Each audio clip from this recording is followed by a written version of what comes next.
Hello dear রিমার্স, আসসালামু আলাইকুম। টেক্সট্যাক্সের নিয়মিত আয়োজনে আমি তোমাদের সাথে হাসানুজ্জামান। আজকের আমরা তোমাদের সাথে স্পেশাল একটা ক্লাস নিয়ে আসছি। সেই ক্লাসটি হচ্ছে ঢাকা ইউনিভার্সিটিতে বর্তমানে ভর্তি পরীক্ষার রিটেন আছে।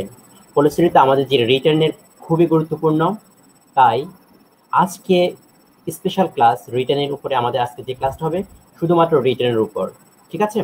তো তোমরা যে কে কোথা থেকে বলছো আমাকে কমেন্ট করে জানাও। আর আজকের আমার যে ক্লাসটির ইভেন্ট সেটা হচ্ছে আমাদের ডিপার্টমেন্টের ফ্রেন্ড, আমার ঢাকা ইউনিভার্সিটি ইংলিশ ডিপার্টমেন্টের অন্যতম বন্ধু S M Mustasim Billah Zayed, English department, Dhaka university. So বুঝতে পারছো আজকে যে ক্লাসটা হবে খুবই স্পেশাল একটা ক্লাস হবে, ঠিক আছে? আচ্ছা, তোমরা কে কোথা থেকে বলছো আমাকে কমেন্ট করে জানাও।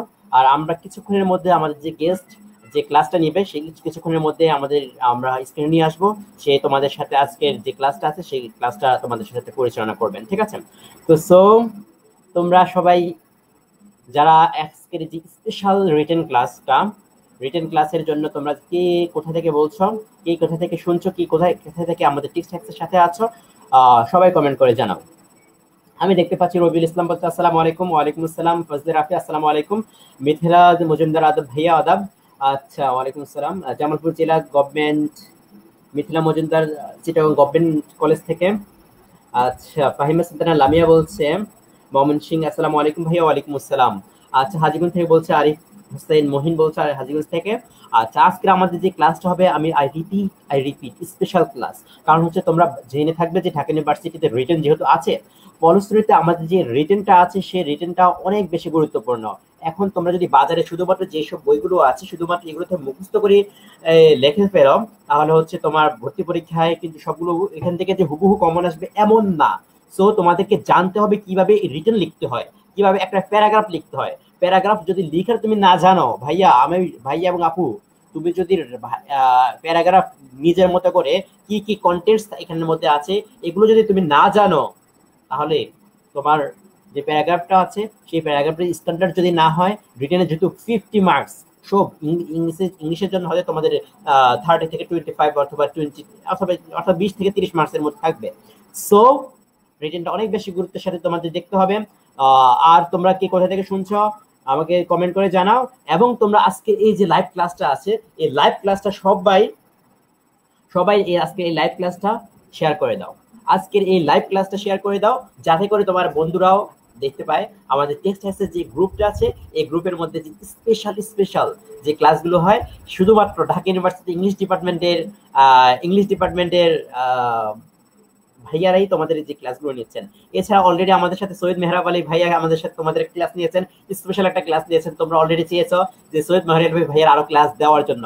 আজকে আরেকজন যে ভাইয়া ক্লাস নেবেন তারও ক্লাস স্পেশাল হবে। এছাড়াও আরো ঢাকা ইউনিভার্সিটি ইংলিশ ডিপার্টমেন্ট থেকে আরো ভালো ভালো ভাইয়াদেরকে আমরা তোমাদের এই প্ল্যাটফর্মে নিয়ে আসবো ইনশাল্লাহ। তোমাদের সর্বোচ্চ হেল্পের জন্য আমরা ইনশাল্লাহ নিয়ে আসবো, ঠিক আছে? সো আমি আরো দেখতে পাচ্ছি অনেকে বলছে জামালপুর থেকে বলছো, হাজীগঞ্জ, ফরিদগঞ্জ থেকে, হ্যাঁ, ইমাম হাসান, আচ্ছা, সাফানগঞ্জ থেকে। থ্যাংক ইউ, সবাইকে অসংখ্য ধন্যবাদ। তোমরা এখনো যারা শেয়ার করনি দ্রুত শেয়ার করে দাও এবং বন্ধুদেরকে মেনশন করে দাও, যাতে করে আজকের এই যে স্পেশাল ক্লাসটা আছে স্পেশাল ক্লাসের মধ্যে সবাই পার্টিসিপেশন করতে পারে। আমি দেখতে চাই আজকের এই ক্লাসটা একবারে সবচেয়ে বেশি তাতে কানেক্টিভিটি তোমাদের যে ভাইয়া ক্লাস নেবেন এই ভাইয়ার সাথে তোমরা একটু বেশি বেশি করে কমেন্ট করবে। তাহলে হচ্ছে তোমরা কোথায় না বুঝবে সেখানে বলবে, তাহলে হচ্ছে ভাইয়া তোমাদের যে ক্লাসটা নিয়ে, অর্থাৎ আমরা যেহেতু এখন অনলাইনে ক্লাস নিচ্ছি, ঠিক আছে, অনলাইনে যে ক্লাসটা আছে সেটা যাতে অফলাইনের যেভাবে ক্লাস নেয় সেইভাবে একই রকম ভাবে ইন্টারঅ্যাক্টিভ একটা ক্লাস হয়, ঠিক আছে? ফলশ্রুতিতে তোমরা সবাইকে মেনশন করে দাও। এবং তোমরা আজকে এই লেকচারটা আছে আজকের যে লেকচারটা আছে এই লেকচারটা তো হচ্ছে তোমরা শেয়ার করে দাও, ঠিক আছে? এবং মনোযোগের সাথে যদি আজকে এই লেকচারটা একটু করতে পারো, এবং তোমরা বাসার মধ্যে যে হোমওয়ার্ক গুলো দেবো আমিও কিছু ক্লাস নেবো, ঠিক আছে? তো আমরা টেক্সট্যাক্সের ক্লাসটা ইনশাল্লাহ আজকে তো রিটেনও হবে, এবং পরবর্তীতে আমরা টেক্সট হ্যাক্সের আরো যে ইয়েগুলো আছে তোমাদের সাথে আমি অলরেডি তোমাদের সাথে কথা দিয়েছিলাম যে টেক্সট হ্যাক্সের ইম্পর্টেন্ট প্রত্যেকটা লেসন আমরা শেষ করব। একইভাবে প্রত্যেকটা কবিতার আমরা কি করব বলেছি, শেষ করব। সো আমাদের সাথে থাকবে, থাকবে তো? কমেন্ট করে জানো থাকবে? আচ্ছা ঠিক আছে। আচ্ছা তাহলে হচ্ছে আমরা এখন আমাদের যে ভাইয়া আছে এস এম মুস্তাসিম বিল্লাহ জায়েদ ভাই, ওনাকে আমরা স্ক্রিনে নিয়ে আসছি। আসসালামু আলাইকুম জায়েদ ভাই, কেমন আছেন? ওয়ালাইকুম আসসালাম। আছি আলহামদুলিল্লাহ। শোনা আচ্ছা, যাচ্ছে? হ্যাঁ হ্যাঁ আমি শুনতে পাচ্ছি। তোমরা কি যারা আমার শ্রোতা আছো, আমাদের শ্রোতা যারা আছো, তোমরা কি ক্লিয়ার শুনতে পাচ্ছ? তোমরা কি আমাকে কমেন্ট করে জানাও ভাইয়া এবং আপুরা, তোমরা হচ্ছে আমাদের কথাগুলো ক্লিয়ার শুনতে পাচ্ছ কিনা?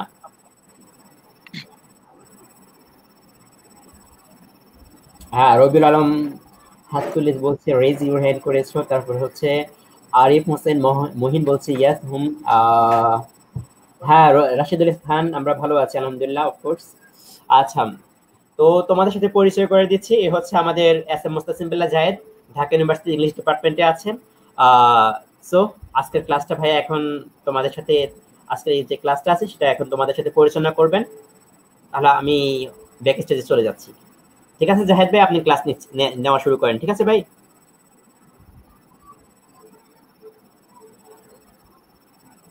জাহেদ ভাই আমাকে শুনতে পাচ্ছেন?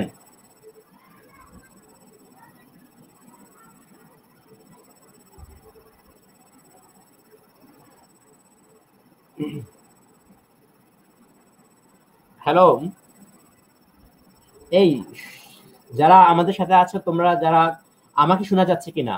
আমাকে শোনা যাচ্ছে কিনা? আমাকে শুনতে পাচ্ছ কিনা?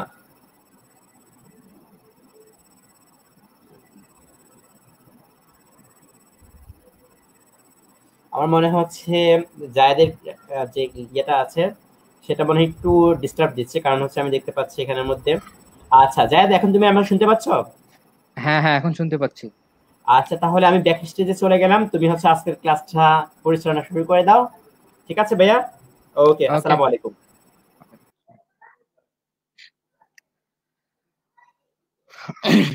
আচ্ছা, আমরা তাহলে ক্লাস শুরু করি। তো প্রথমত হচ্ছে আমাদের হাসান বলছে এটা রিটেনের উপরে ক্লাস।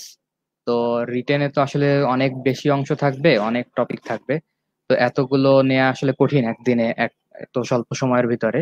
তো আমি চেষ্টা করব আজকে হচ্ছে শুধু প্যারাগ্রাফ রাইটিং এর উপরে নেওয়ার, কারণ আমাদের কোশ্চেন গুলো আমরা যদি দেখি তাহলে আমরা দেখতে পাবো যে এখানে মেজরিটি আসলে আসে শুধু প্যারাগ্রাফ থেকেই। অন্যান্য কোশ্চেন গুলো আসবে বা কিছু অংশ থাকে বটে, কিন্তু আমাদের মেজরিটি আসতেছে প্যারাগ্রাফ থেকে। তো যদি শুরুতেই আমি একটু কোশ্চেনটা দেখাতে চাই। আহ হাসান, স্ক্রিনটা অন করে দিও।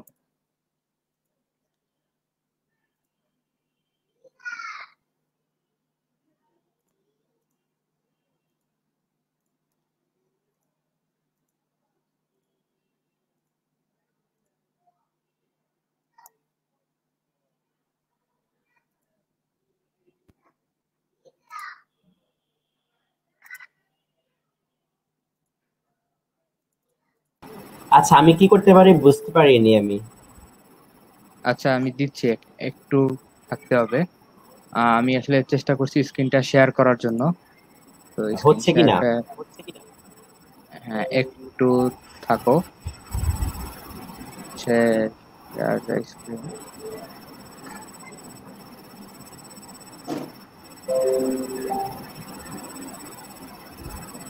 আচ্ছা হাসান, আর একটু থাকো, আমি একটু ডিসকানেক্টেড হয়ে কানেক্টেড হচ্ছি একটু। আচ্ছা ঠিক আছে। আচ্ছা একটু আমাদের যেহেতু আমরা দুইজন দুই জায়গা থেকে আছি, আমি আছি হচ্ছে ঢাকা থেকে, ঢাকা কেন্দ্র থেকে আছি। আর আমাদের যে জায়েদ ভাই আছেন তিনি হচ্ছেন আহ বরিশাল থেকে আছেন, বরিশাল শহর থেকে আছেন। সো হয়তো একটু একটু সমস্যা হচ্ছে। তোমরা একটু অপেক্ষা করো, আমরা 2-1 মিনিটের মধ্যে ইনশাল্লাহ আমার যে ইয়েটা আছে ক্লাসটা আছে, তাহলে 2-1 মিনিটের মধ্যে হচ্ছে আমরা আহ শেয়ার না।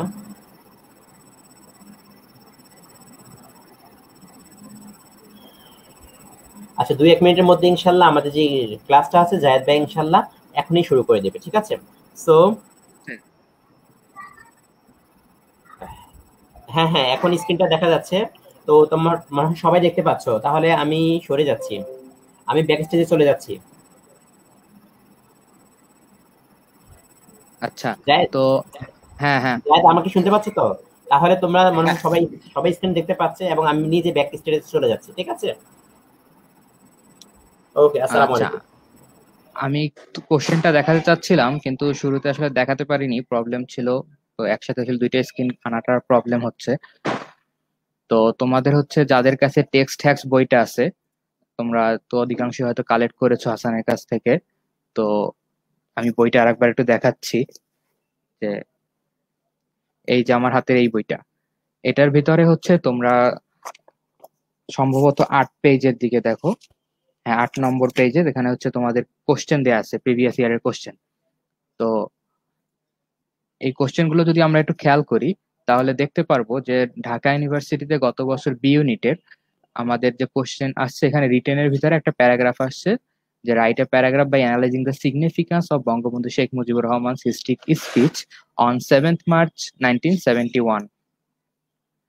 এরপরে যদি আমরা নেক্সট পেজে দেখি, যে গত বছর এ ইউনিটের যে কোশ্চেন আছে সেখানে 2টা প্যারাগ্রাফ আসছে, যদিও সেন্টেন্স লিমিট করে দিছে 6 সেন্টেন্সেস। কিন্তু এখানে আমরা দেখতে পাচ্ছি একটা আছে the influence of culture on adolescence, আর একটা হচ্ছে the importance of biodiversity for our livelihood. আর ডি ইউনিটের কোশ্চেনও গতবার দেখতে পাচ্ছি একই পেজে, একটু পরে দেখবা, যে write a paragraph on the political leadership of the father of the nation Bangabandhu Sheikh Mujibur Rahman. তাহলে দেখো যে প্রতিটা ইউনিটেই কিন্তু প্যারাগ্রাফ আসছে, এবং এই প্যারাগ্রাফ লেখার ক্ষেত্রে আমরা কিছু স্ট্রাকচার ফলো করি, কিছু টেকনিক ফলো করি, কিছু স্ট্র্যাটেজি ফলো করি। এগুলো হচ্ছে শুধু যে আমাদের অ্যাডমিশনের জন্য সেটা না, এটা হচ্ছে আমাদের ইন্টারমিডিয়েটের স্টুডেন্ট যারা আছো, ইন্টারমিডিয়েটেও আমাদের এই স্ট্রাকচার ফলো করতে হয়। আমাদের হয়তো অনেক জায়গায় এটা বলা হয় না, বা অনেক জায়গায় হয়তো জানানো হয় না, কিন্তু যদি কেউ ইন্টারমিডিয়েটের বই, বিভিন্ন যে সহায়ক বইগুলো তোমরা কিনো, বইয়ের শুরুতে দেখবে একটা গাইডলাইন দেওয়া আছে। ওই গাইডলাইনের ওখানে বলা আছে যে প্যারাগ্রাফ রাইটিং এর ক্ষেত্রে স্ট্রাকচার দেখতে হবে। তো কথা না বলে আসলে আমরা শুরু করি, তাহলে প্যারাগ্রাফ রাইটিং এ চলে যাই। আহ আশা করি সবাই আমার স্ক্রিন দেখতে পাচ্ছ। তো প্রথমে প্রশ্ন আসে, প্যারাগ্রাফ কি? What is a paragraph? তো এই ব্যাপারে তোমাদের আসলে কার কি ধারণা একটু বললে ভালো হয়। আহ আমি দেখতেছি, চেষ্টা করে যে কিছু কমেন্ট দেখতে পারি কিনা।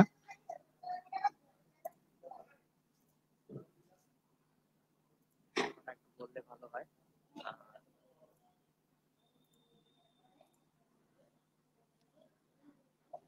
হাসান, যদি হচ্ছে তেমন কোনো এটার আনসারের প্যারাগ্রাফের আনসার যদি আসে, তাহলে সেই কমেন্ট গুলো একটু শো করার চেষ্টা করো সামনে।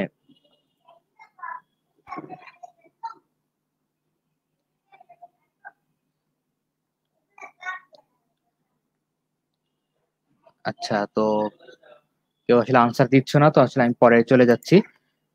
তো দেখো যে প্যারাগ্রাফের সংজ্ঞা যদি আমরা দেই, যে a paragraph is a group of related sentences based on on central or controlling idea. আমি এখানে হচ্ছে কালার করে দিয়েছি, যে এখানে আমাদের কি কি জিনিসে ফোকাস করতে হবে। যে প্যারাগ্রাফের কি, এ গ্রুপ অফ রিলেটেড সেন্টেন্সেস, সম্পর্কিত কতগুলো বাক্য থাকতে হবে একসাথে, একটা গ্রুপ। এগুলো হচ্ছে আলাদা হতে পারবে না, রিলেটেড হতে হবে, অর্থাৎ এদের ভিতরে যেই টপিক নিয়ে আমরা কথা বলতেছি সেই টপিকের বাইরে যাওয়া যাবে না।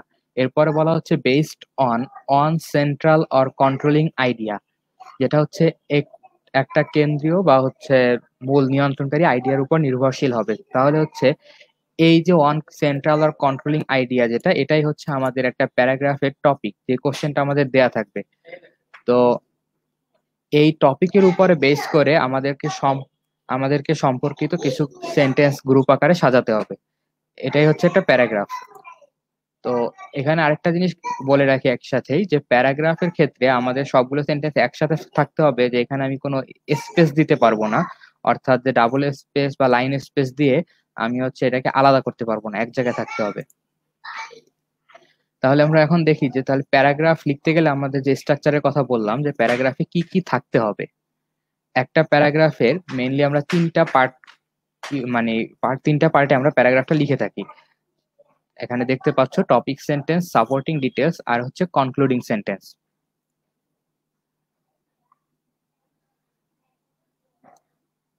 আচ্ছা, হ্যাঁ, একজন বলছে যে একটি প্যারায় লিখতে হবে। হ্যাঁ, একটা প্যারায় লিখতে হবে। আর ওকে, তাহলে আবার পড়ায় ফিরি। তো এখানে বলতেছে, মানে আমরা দেখতেছি টপিক সেন্টেন্স, সাপোর্টিং ডিটেলস আর হচ্ছে কনক্লুডিং সেন্টেন্স। টপিক সেন্টেন্সটা কি জিনিস? টপিক সেন্টেন্স হচ্ছে যেখানে একটা টপিক থাকবে, একটা কন্ট্রোলিং আইডিয়া থাকবে। টপিক হচ্ছে আচ্ছা, আর একটু বলে নেই জেনারেল ডিসকাশন, যে টপিক সেন্টেন্স হচ্ছে একটা সেন্টেন্স, একটা প্যারাগ্রাফে সাধারণত ফার্স্ট সেন্টেন্সটা অন্য জায়গায় ইউজ করা যায়, কিন্তু আমরা হচ্ছে ইন্টারমিডিয়েট এর জন্য শুধু এটাই শিখবো যে টপিক সেন্টেন্স একটা প্যারাগ্রাফের ফার্স্ট সেন্টেন্স। আর এই টপিক সেন্টেন্সের ভিতরে দুইটা পার্ট থাকবে, একটা হচ্ছে টপিক আর একটা হচ্ছে কন্ট্রোলিং আইডিয়া। টপিক হচ্ছে যেই বিষয়টার উপরে আমার প্যারাগ্রাফটা লিখতে হবে, এটাই হচ্ছে আমার টপিক। আর কন্ট্রোলিং আইডিয়া কি? কন্ট্রোলিং আইডিয়াটা হচ্ছে এই টপিক সম্পর্কিত অনেক বিষয় থাকতে পারে। তো যেই বিষয়গুলো আমি প্যারাগ্রাফে ইনক্লুড করতে চাই, সেই বিষয়গুলো আমরা হচ্ছে টপিক সেন্টেন্সের ভিতরে, এই কন্ট্রোলিং আইডিয়ার ভিতরে লিখবো। যেমন যদি হয় যে আমি ট্রাফিক জ্যাম নিয়ে কথা বলি, তো ট্রাফিক জ্যামের ভিতরে আমরা সাধারণত কি করি, যে আমরা ট্রাফিক জ্যামের কারণ বলি, তারপরে হচ্ছে ট্রাফিক জ্যামের কি কি ক্ষতিকর প্রভাব আছে সেগুলো বলি, এরপর হচ্ছে আমরা একটা সলিউশন বলি। তো এখন ধরে নাও যে তুমি এত কিছু লিখতে চাচ্ছ না, তোমার কোশ্চেন আসলো যে the causes of traffic jam. যেহেতু আমাদের ভর্তি পরীক্ষায় খুবই লিমিটেড জায়গা থাকে, 4টা 6টা 8টা 10টা সেন্টেন্স লিখতে বলে, অথবা হয়তো সর্বোচ্চ 100 ওয়ার্ডের ভিতরে লিখতে বলবে। তো এই জন্য হচ্ছে আমাদের খুব বড় কিছু থাকবে না। আমরা যখন আবার কোশ্চেন গুলো দেখবো তখন খেয়াল করব, যদি আমি পরে দেখাতে পারি শেষে আরেকবার দেখাবো, যে প্যারাগ্রাফ গুলো টপিক একদম খুবই জেনারেল কোনো টপিক আসে না, যে ট্রাফিক জ্যাম এরকম আসে না। আসবে যে হয়তো causes of the traffic, causes of traffic jam অথবা ইফেক্টস অফ ট্রাফিক জ্যাম। তো এক্ষেত্রে আমরা যদি কজেস থাকে, তাহলে কন্ট্রোলিং আইডিয়ার ভিতরে আমার শুধু কজ গুলো থাকতে হবে। এখানে যদি আমি একটা ইফেক্ট নিয়ে আসি তাহলে সেক্ষেত্রে হবে না, বা হচ্ছে আমি একটা সলিউশন নিয়ে আসি সেটা হবে না। আশা করি কিছুটা বোঝাতে পেরেছি। তারপর হচ্ছে আমরা একটু ডিটেলসে ঢুকি। যে একটা এক্সাম্পল খেয়াল করো, যে receiving an F on my report card was a humiliating experience. অর্থাৎ রেজাল্ট কার্ডেতে আমি এফ গ্রেড পেয়েছি বা ফেল করেছি, এটা রেজাল্ট কার্ডে দেখাটা আমার জন্য একটা হিউমিলিয়েটিং এক্সপিরিয়েন্স, খুবই বাজে অভিজ্ঞতা আমার জন্য। তাহলে দেখো যে আমার এই কোন একটা প্যারাগ্রাফ যদি এরকম থাকে যে receiving an F on my report card, তুমি যদি ফেল করো তখন তোমার ইটা কি, যেটাকে বলা যায় এক্সপেরিয়েন্স অথবা তোমার অনুভূতিটা কি, সেটারকে এরকম যদি কোনো প্যারাগ্রাফ থাকে, এরকম কোনো টপিক থাকে, তো সেটার এক বাক্যের আনসার হচ্ছে কি আ হিউমিলিয়েটিং এক্সপেরিয়েন্স। আর একটা এক্সাম্পল যদি খেয়াল করি, যে smoking is harmful to your health. ঠিক আছে, তো এইখানে আহ তোমরা একটু যেহেতু যদি কিছুটা বুঝে থাকো যে টপিক কি হতে পারে আর কন্ট্রোলিং আইডিয়া কি হতে পারে, যে স্মোকিং যদি আমার টপিক হয় তাহলে এই সেন্টেন্সটার ক্ষেত্রে কন্ট্রোলিং আইডিয়া কি হতে পারে, একটু দ্রুত কমেন্ট করো।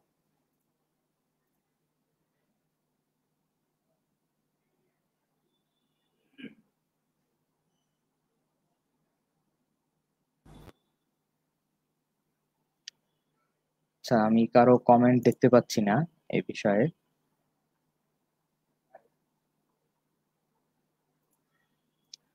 আচ্ছা, তাহলে খেয়াল করো যে আমরা এখানে দেখালাম যে স্মোকিং হচ্ছে যদি টপিক হয়, তাহলে হার্মফুল টু ইউর হেলথ এই বাকি অংশ যেটা, এটা হচ্ছে কন্ট্রোলিং আইডিয়া। এখন টপিক সেন্টেন্সের ক্ষেত্রে আমাদের যেটা তাহলে খেয়াল রাখতে হচ্ছে যে এইখানে টপিক সেন্টেন্সটা হচ্ছে আমার পুরো প্যারাগ্রাফের একটা জেনারেল সেন্টেন্স, যেটা আমার প্যারাগ্রাফকে ইন্ট্রোডিউস করে দেবে, আমার যে প্যারাগ্রাফটা যে পড়বে পাঠকের সাথে শুরুতেই একটা লাইনে বুঝিয়ে দিবে যে আমি প্যারাগ্রাফটা আসলে কি নিয়ে বলতে চাচ্ছি।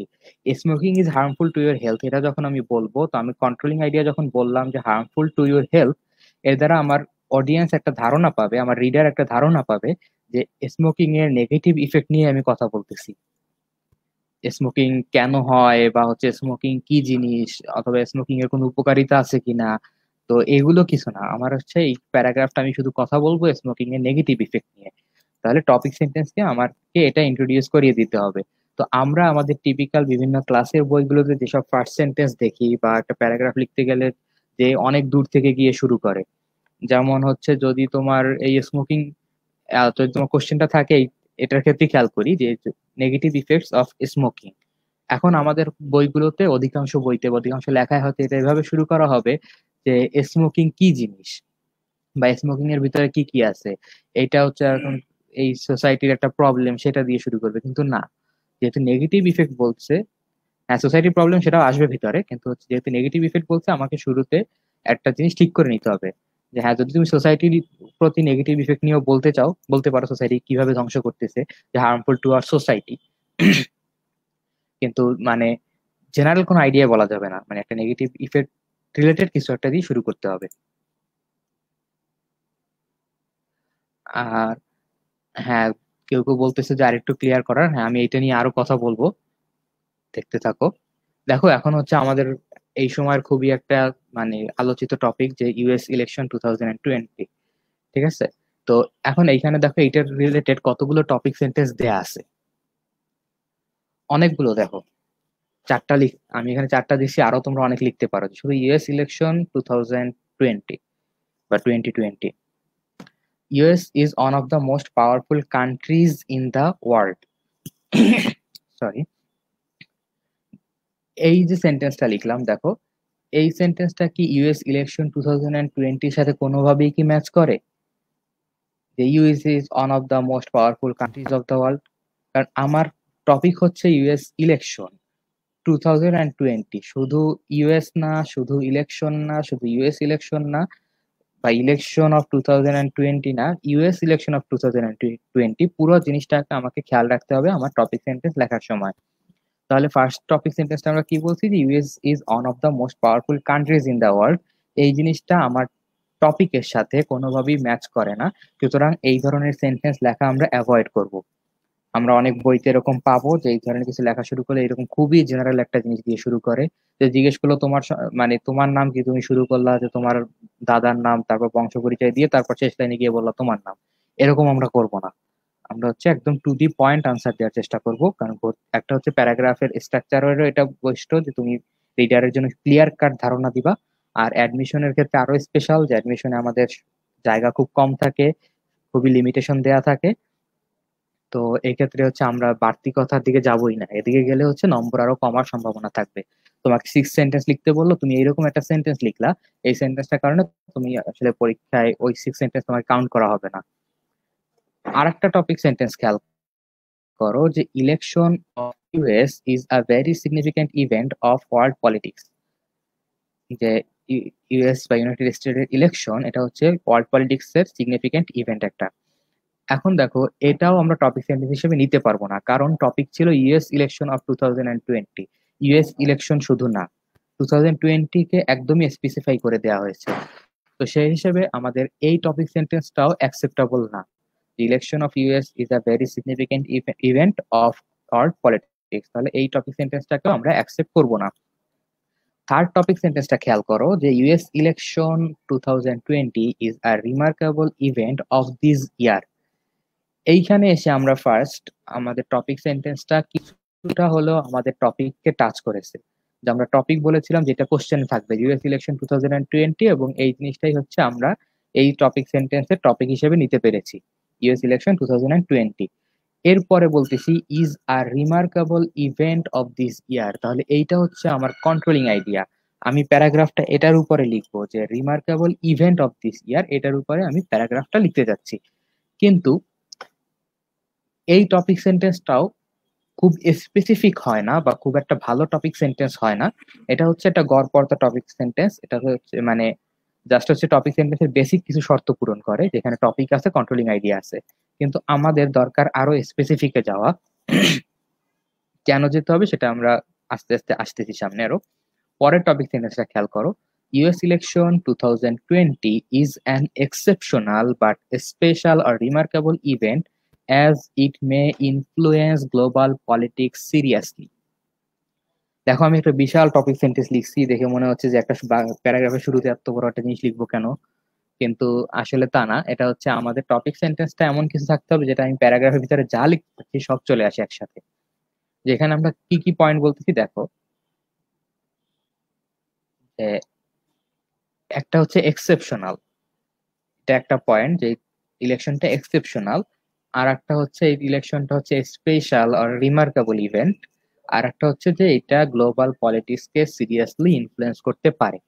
তাহলে টপিক সেন্টেন্সের ভিতরে আমি তিনটা জিনিসই নিয়ে আসছি একসাথে, যে একটা হচ্ছে এটা এক্সেপশনাল, ব্যতিক্রম ধর্মী, অন্যান্য বারের মতো না, ইউএস ইলেকশন বা অন্যান্য ইলেকশন যেমন হয় তেমন না, তার থেকে একটু ভিন্ন। আবার হচ্ছে যে স্পেশাল বা রিমার্কেবল, মনে রাখার মতো বা বিশেষ কিছু। আর একটা হচ্ছে যে এই ইলেকশনের ফলে গ্লোবাল পলিটিক্সে অনেক বড় প্রভাব পড়তে পারে। তাহলে এই যে তিনটা বিষয় আমরা টপিক সেন্টেন্সে লিখলাম, এই তিনটা জিনিসকে বলা হয় কন্ট্রোলিং আইডিয়া। যে এই টপিক সেন্টেন্সটার ক্ষেত্রে তাহলে কন্ট্রোলিং আইডিয়া আছে তিনটা, একটা হচ্ছে এক্সেপশনাল, একটা হচ্ছে স্পেশাল আর রিমার্কেবল, আর একটা হচ্ছে গ্লোবাল পলিটিক্স এর প্রতি ইনফ্লুয়েন্সিয়াল। এখন খেয়াল করো যে একটা ভালো টপিক সেন্টেন্স কিভাবে লিখতে হবে। এইখানে পয়েন্টগুলো আমরা বলেছি যে শুরুতে হচ্ছে এটা আমার প্যারাগ্রাফের মেইন আইডিয়াটাকে ইন্ট্রোডিউস করবে। পুরো প্যারাগ্রাফটা আমি লিখতে চাচ্ছি ইউএস ইলেকশন 2020-র উপরে। তো এই পুরো জিনিসটা নিয়ে আমি প্যারাগ্রাফের ভিতরে যাই লিখতে চাই না কেন, সব জিনিস সম্পর্কে একটা ক্লিয়ার ধারণা দিবে আমার টপিক সেন্টেন্সে। আবার এক্সাম্পলটা দেখি, যে আমি যখন বলতেছি যে শুধু রিমার্কেবল ইভেন্ট, তখন হচ্ছে এটা ক্লিয়ার দিলেও পরিপূর্ণ দিচ্ছে না। রিমার্কেবল ইভেন্ট একটা আইডিয়া দিচ্ছে, এটার ভিতরে আমি শুধু এই একটা জিনিস লিখতে পারতেছি, এর বেশি আমি কিছু লিখতে পারবো না। অথবা যদি মনে করি এটা আমি শুধু বলতাম যে US election 2020 is a very significant event, তো হচ্ছে শুধু সিগনিফিকেন্ট বললা, কেন কি এটা তেমন ডিটেলস নাই। তো আমাদের যখন আমি পরের সেন্টেন্সটা লিখলাম যে এক্সেপশনাল, স্পেশাল, রিমার্কেবল এবং হচ্ছে গ্লোবাল পলিটিক্সকে ইনফ্লুয়েন্স করতে পারে বা ইনফ্লুয়েন্সিয়াল, তো তখন হচ্ছে আমি মোটামুটি একটা ভালো আইডিয়া পাচ্ছি।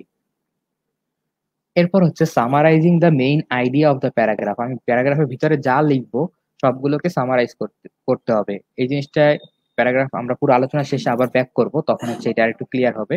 তো এখন শুধু বলে রাখি যে আমি প্যারাগ্রাফটা আমরা লিখতে যাচ্ছি এই তিনটা পয়েন্টের উপর, এবং সেই তিনটা পয়েন্টের উপর যেহেতু লিখতেছি, এই তিনটা পয়েন্টকে সামারাইজ করে আমরা এখানে নিয়ে আসছি।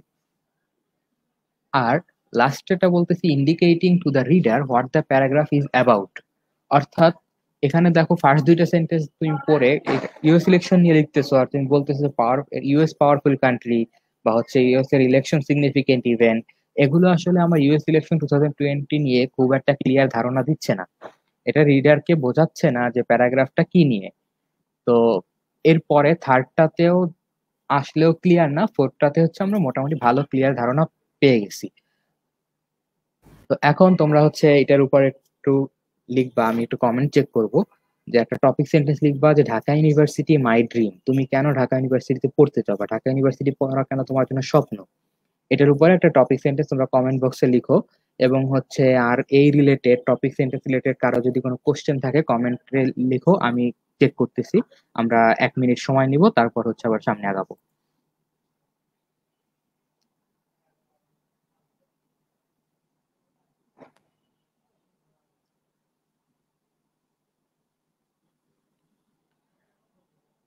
আচ্ছা, একজন কোশ্চেন করছো যে কন্ট্রোলিং আইডিয়াটা বলতে কি মেইন কিনা।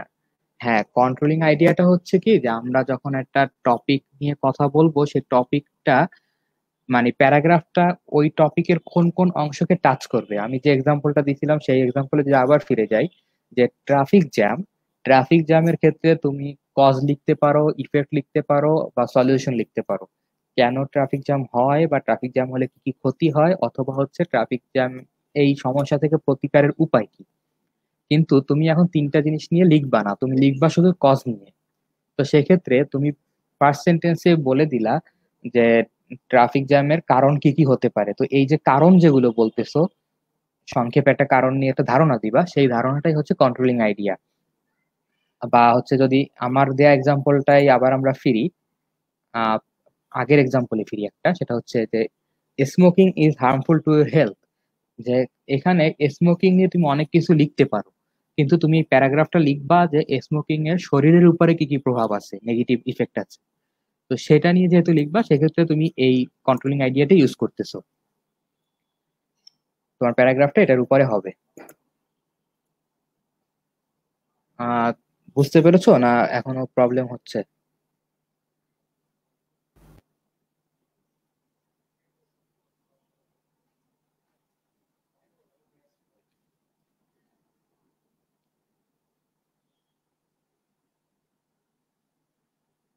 আচ্ছা, আর একজনে হচ্ছে মেবি একটা টপিক সেন্টেন্স লিখছিল স্মোকিং নিয়ে, যে smoking whose we should give up is harmful to your health. দেখো, এটা হচ্ছে ওই সেন্টেন্সটা কি তুমি সম্ভবত কমপ্লেক্স করার চেষ্টা করছো। তো এখানে হুজ হচ্ছে স্মোকিং এর জন্য হবে না, কারণ হুজ হচ্ছে আমরা ব্যক্তির ক্ষেত্রে ব্যবহার করি। তুমি যদি এটাকে কমপ্লেক্স করতে চাও তাহলে হচ্ছে স্মোকিং হুইচ দিতে হবে। আর একটা জিনিস হচ্ছে টু ইউর হেলথ, এটা হচ্ছে সবার জন্যই তো ক্ষতিকর। ঠিক আছে, তো সেক্ষেত্রে ইউর হেলথ না দিয়ে টু হেলথ দিলেই ওকে। আচ্ছা হ্যাঁ, আমারটা ইউর হেলথ দেওয়া ছিল, সেটা নেওয়া যেতে পারে। এটা আসলে আমার মনে হয় মুছে দেওয়াই ভালো, ইউর হেলথ দরকার নেই। এটা হচ্ছে আমরা শুধু হেল্প দিই। তো হ্যাঁ, ওকে, তো হচ্ছে হুজটার পরিবর্তে হুইচ দিতে পারো, বাকিটা ঠিক আছে। আর হ্যাঁ, একজনে হচ্ছে টপিক সেন্স লিখছে Dhaka university is the most beneficial in our country. ঠিক ভালো হলো না সেন্টেন্সটা, কারণ হচ্ছে যে ঢাকা ইউনিভার্সিটি বেনিফিশিয়াল এভাবে ঠিক বলা যায় না। আর দেখো, আরেকটু কিছু করা যায় কিনা, এটাকে আরেকটু চেঞ্জ করে আরেকটু সুন্দরভাবে সাজানো যায় কিনা। হ্যাঁ, একজনে বলছো যে it is one of the best universities in our country. হ্যাঁ, এটা একটা মানে মোটামুটি চলনসই নেওয়া যেতে পারে। যে তবে সেন্টেন্সটা হচ্ছে ইনকমপ্লিট, সেন্টেন্সটা আমাদের কমপ্লিট করতে হবে। যে টপিক আনতে হবে, কন্টিনিউইং আইডিয়া হতে হবে। এখানে যেটা লিখছো, আমি আগের এক্সাম্পলটাই বলতেছি। নাসিম বিল্লাহ ইসা ও লিখছে যে it is one of the best universities in our country. তো এটা হচ্ছে মানে শুধু কন্ট্রোলিং আইডিয়াটা আসছে, ঢাকা ইউনিভার্সিটি মাই ড্রিম এই কথাটা আসে নাই। আমি আরো যে একটা এক্সাম্পল দেখি, তারপর হচ্ছে প্রয়োজন হলে একটু কথা বলবো। আর তুমি লিখছো Dhaka university my dream from my very childhood I dreamed of getting in touch with enlightened mind. Dhaka university would be the best place for me that. হ্যাঁ, তোমার সেন্টেন্সটা মোটামুটি তুমি যা লিখতে চেয়েছো মনে হয় সব এসেছে। তবে একটা এই টপিক সেন্টেন্সটা আসলে তুমি যতটুকু বলতে চাইছো, দেখো যে এখানে তোমার শুধু অল্প একটু নিলেই হচ্ছে। সেটা কি, যে এটা তোমাকে তোমার মাইন্ডকে এনলাইটেন করতে সুবিধা হেল্প করবে, উপকার করবে। তো এইটুকু জিনিসের উপরে বাকি যে জিনিসগুলো লিখতেছো সেই জিনিসটাকে অতটা আমাদের প্রয়োজন নেই। তো সেক্ষেত্রে আমরা সেন্টেন্সটাকে একটু কনজাস্টেড করার চেষ্টা করব, ছোট করার চেষ্টা করব। এরপরের আবার লিখছো যে my dream is to study at Dhaka university because it is one of the best universities in our country. হ্যাঁ, এটা মোটামুটি চলে। তারপরে বলছো Dhaka university is the most beneficial institute in our country. Beneficial শব্দটা ইনস্টিটিউটের জন্য ভালো মানায় না যে উপকারী, বরঞ্চ আরো দেখো এটার জন্য আরেকটা কি শব্দ দেওয়া যায়। আরেকটা হচ্ছে Dhaka university is the first university of in our country. আচ্ছা, এখন হচ্ছে আমি এটা নিয়ে একটু সংক্ষেপে বলে তারপরে পরের আলোচনায় চলে যাই, অনেকক্ষণ হয়ে গেছে অলরেডি। যে আমরা এই টপিক সেন্টেন্সটা যখন লিখবো, যে এখানে দেখতে হবে যে আমি কেন পড়তে চাই, তার 2 থেকে 3টা কারণ আমি একসাথে টপিক সেন্টেন্সে আনার চেষ্টা করব। তো সেক্ষেত্রে কি হতে পারে, যে একজনে বলছে হ্যাঁ বেস্ট ইউনিভার্সিটি এটা নিতে পারো, আর একটা হচ্ছে আমাকে এনলাইটেন করতে পারে, এটাও নেওয়া যেতে পারে। আর বেনিফিশিয়াল বলতে আসলে কি বোঝাইছে আমি ঠিক বুঝি নাই এখানে, যে ঢাকা ইউনিভার্সিটি কেন বেনিফিশিয়াল বলছে। হয়তো হতে পারে যে এখান থেকে যারা গ্রাজুয়েট করে বের হয় তারা হচ্ছে মানে ভালো ভালো পজিশনে যায়, এরকম কিছু না কি বুঝিয়েছো আমি আসলে ক্লিয়ার না। তো আমরা যে কয়েকটা কারণ বলতে পারি, যে একজন বলছে ফার্স্ট ইউনিভার্সিটি, ফার্স্ট বলতে হচ্ছে মেবি তুমি টপ বোঝাচ্ছ, যে পড়াশোনার ক্ষেত্রে টপ। হ্যাঁ, এটা একটা হতে পারে। তো সেক্ষেত্রে বেস্ট অপশন, বেস্ট কথাটা আরো একটু ভালোভাবে হয়। তো আমরা আরো দুই একটা যদি কারণ দেখি, যে এখানে তুমি হচ্ছে লাইব্রেরি ফেসিলিটিস খুব ভালো পাবা। আচ্ছা, আর একটা দেখি comment, Dhaka university is my dream as it is a wide place where I will get every chance to make my career so beautiful. হ্যাঁ, এইটা মানে বলা যায় যে তুলনামূলক একটা বেটার, মানে এখন পর্যন্ত যেগুলো পেয়েছি তার মধ্যে হচ্ছে এটা তুলনামূলক আরেকটু ভালো হয়েছে। যে ঢাকা ইউনিভার্সিটি যেখানে হচ্ছে আমি আমার ক্যারিয়ারকে বিউটিফুল করার, আচ্ছা বিউটিফুল শব্দটা কি ক্যারিয়ারের জন্য ভালো হয়? আরেকটা শব্দ কি দেওয়া যেতে পারে? আমার ক্যারিয়ারকে সাকসেসফুল করার জন্য দিতে পারো। কিন্তু বাকিটা ঠিক আছে। এটার ভিতরে আমি মানে তুমি যদি চাও এখানে যে তুমি এভরি চান্স পাচ্ছ, এখানে অনেক অপশন পাচ্ছ, এই কথাটা নিয়ে আসছো। তো এটার ভিতরে তুমি আমি ছিল যা বলতে নিচ্ছিলাম, যে হচ্ছে লাইব্রেরি ফেসিলিটিস বলো, বা হচ্ছে এখানে তুমি ক্যারিয়ার ডেভেলপের জন্য কোনো অর্গানাইজেশনের সাথে যুক্ত হওয়া বলো, কিংবা হচ্ছে যে তুলনামূলক, এটা অবশ্য কোট আনকোট করতে হবে, যে তুলনামূলক ভালো টিচারদের তুমি সান্নিধ্য পাওয়ার সম্ভাবনা বলো, তুলনামূলক ভালো স্টুডেন্ট এখানে ভর্তি হয়, এই যে চান্স গুলো সবগুলোই একটা মানে তুমি পাচ্ছ ঢাকা ইউনিভার্সিটিতে, এটা তোমার কারণ হতে পারে। তো এই সবগুলো কারণ একসাথে চলে আসবে। আচ্ছা, আরেকটা বলছো, I cherish to study in Dhaka university because of it is a fair of enlightened mind. Fair বলতে কি বুঝিয়েছো? মেলা?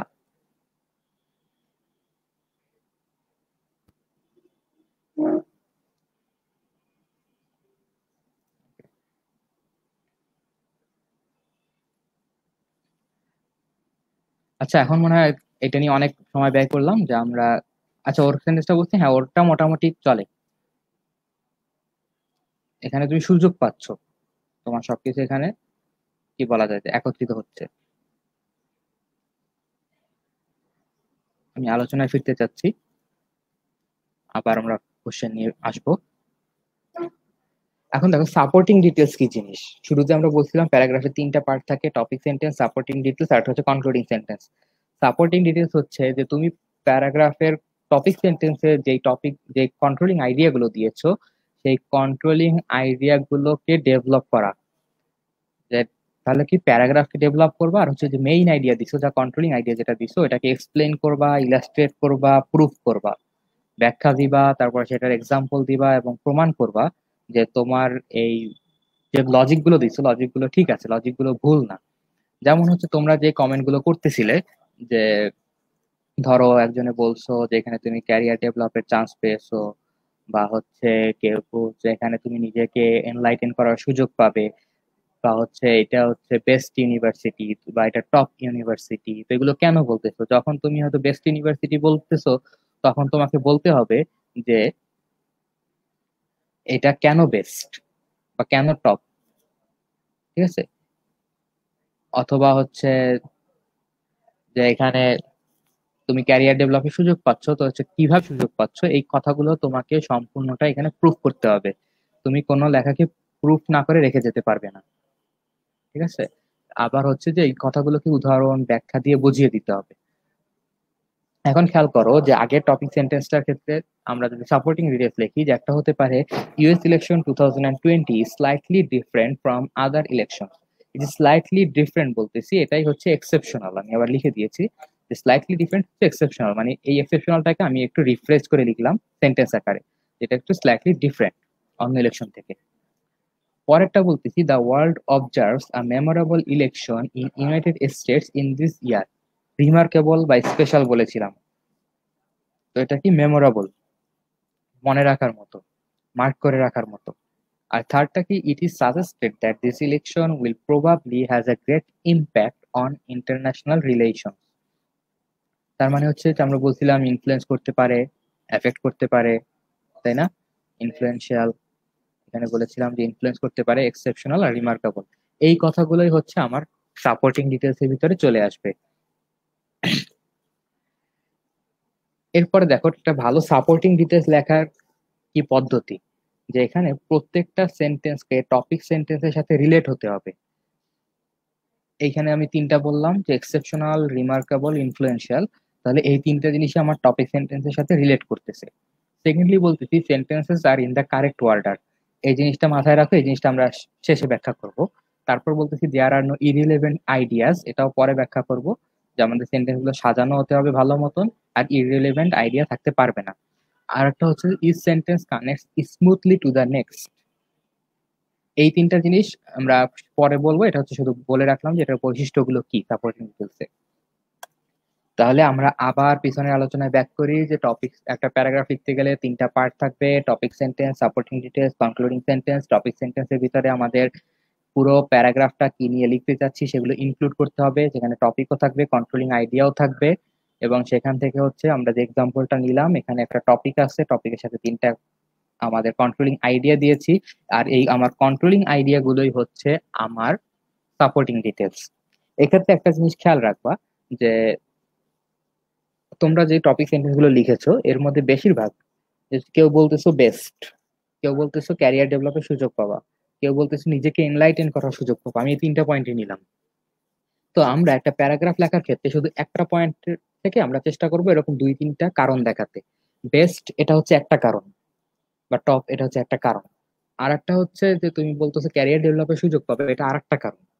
আর একটা হচ্ছে তুমি বলছো বা তোমরা বলছো যে এনলাইটেন করা, নিজেকে আলোকিত করার সুযোগ পাবে। তো এই যে তিনটা কারণ, আমরা চেষ্টা করবো এই তিনটা কারণকে একসাথে অ্যাড করার। তাহলে যে টপিক সেন্টেন্স গুলো লিখেছিলা সেখান থেকে নিজেরা চিন্তা করতে থাকো যে টপিক সেন্টেন্স এই তিনটা জিনিসকে বা অন্য কোনো কারণ যদি কারো মাথায় আসে, যে তিনটা জিনিসকে একসাথে একটা সেন্টেন্সে আমি কিভাবে অ্যাড করতে পারি। যে নিজেকে এনলাইটেনও করব, ক্যারিয়ারও ডেভেলপ করব, আবার হচ্ছে যে একটু ভালো ইউনিভার্সিটিতে পড়ার সুযোগ পাচ্ছি। ঠিক আছে? আচ্ছা, তো এরপরে আসি কনক্লুডিং সেন্টেন্স। কনক্লুডিং সেন্টেন্স জিনিসটা কি? একটা প্যারাগ্রাফের শেষে একটা সেন্টেন্স আমরা লিখি না, যে সুতরাং বলা যায় যে ট্রাফিক জ্যাম আমাদের জন্য খুবই ক্ষতিকর, বা সুতরাং বলা যায় যে এই স্টেপগুলো নিলেই সরকার বা আমরা যদি এই স্টেপগুলো নেই তাহলে হচ্ছে ট্রাফিক জ্যামকে পুরোপুরি দূর করা যায়। অথবা হচ্ছে যে শেষে রেইনি সিজন, রেইনি ডে যদি লিখি, যে সুতরাং এই কারণে রেইনি ডে আমার খুবই প্রিয়। এই যে জিনিসগুলো আমরা সবসময় লিখে আসতেছি, ইউজুয়ালি লিখে থাকি, এটাই হচ্ছে কনক্লুডিং সেন্টেন্স। তো কনক্লুডিং সেন্টেন্স কি করতেছে? Complete the idea that was introduced in the topic sentence by restating it in different words. কি করতেছে? Complete the idea, sorry, complete the idea that was introduced in the topic sentence, যেটা topic সেন্টেন্সে আমরা introduce করেছি। আর এটাকে নিজের মতো করে বা অন্যভাবে সাজিয়ে লিখবো, সেটাই হচ্ছে কনক্লুডিং সেন্টেন্স। এক্সাম্পলটা খেয়াল করো, যে the election of US of this year is not a typical election, rather a momentous one with a huge potentiality to affect geopolitics.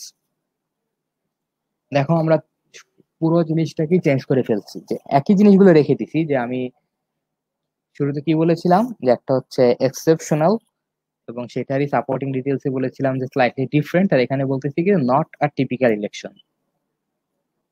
তাহলে দেখো যে কথাগুলোকেই যা শুরুতে লিখেছি তারই মাঝখানে ব্যাখ্যা দিয়েছি, এবং শেষে এসে ওই কথাগুলোকে আবার রিপিট করতেছি অন্যভাবে। পরেরটা বলতেছি মোমেন্টাস, ওখানে বলেছিলাম রিমার্কেবল, আর সাপোর্টিং ডিটেলসে কি বলেছিলাম যে মেমোরেবল, আর এখানে বলতেছি মোমেন্টাস। আর শেষেরটা বলতেছি huge potentiality to affect geopolitics, অর্থাৎ গ্লোবাল পলিটিক্স কে এফেক্ট করার মতো এটার পটেনশিয়ালিটি আছে, সম্ভাবনা আছে। তাহলে অন্যভাবে কি বলা যায়? টপিক সেন্টেন্সে যে জিনিসটা আমরা লিখেছি সেটাকে নিজের ভাষায় যদি আবার ঘুরায় লিখে দেই তাহলে সেটা কনক্লুডিং সেন্টেন্স হয়ে যাচ্ছে।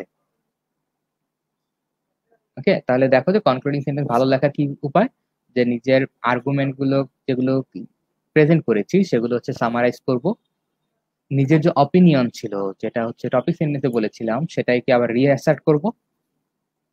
একই কথা আবার রাউন্ড অফ দ্য প্যারাগ্রাফ, যে এই সামারাইজিং বা রাউন্ড আপ করতেছি এক কথায়, যে প্যারাগ্রাফটাকে গুছিয়ে আবার এক জায়গায় লিখবো, যা প্যারাগ্রাফে টোটাল যা আছে সেটা যদি কেউ শেষ লাইন পড়ে সেই জন্য মোটামুটি বুঝে নিতে পারে যে আমি প্যারাগ্রাফটা আসলে কি বলতে চেয়েছি বা কি বলেছি। আরেকটা কি make a suggestion based on what has been shed before, এটা হচ্ছে সবটার ক্ষেত্রে প্রযোজ্য না, এটা কোনো কোনো ক্ষেত্রে প্রযোজ্য, যে তুমি যা লিখেছো তার উপর একটা সাজেশন তুমি চাইলে দিতে পারো। ওকে, তাহলে মানে একটু বেশি কঠিন হয়ে যাচ্ছে কিনা তোমাদের জন্য? কোনো কোশ্চেন থাকলে বলো, তারপর হচ্ছে আমি একটু সামনে আগাবো।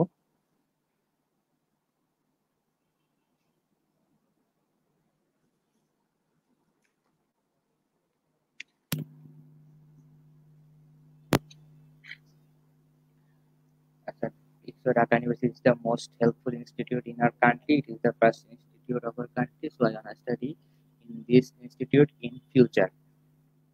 ওকে, তো হ্যাঁ, এটা হচ্ছে তুমি যে টপিক সেন্টেন্স যেটা বলেছিলা সেখানে বলেছিলাম যে একটা কন্ট্রোলিং আইডিয়া বলেছো, তুমি হেল্পফুল বলেছো, বেনিফিশিয়াল বলেছো, যাই বলেছো।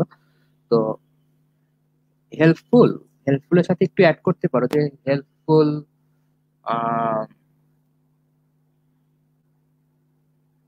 হেল্পফুল ফর মাই স্টাডি, এরকম কিছু দিতে পারো। তো এরপর দিচ্ছ যে ইট is the first institute in our country, so I wanna study in this institute in future. হ্যাঁ, মোটামুটি আসে, কিন্তু দেখা যাক বাকিরা কি বলে, আরো ব্যাখ্যায় যাবো। Dhaka university nurtures meritorious students. হ্যাঁ, Dhaka university the best university of Bangladesh, it is the first university in our country, Dhaka university nurtures meritorious people.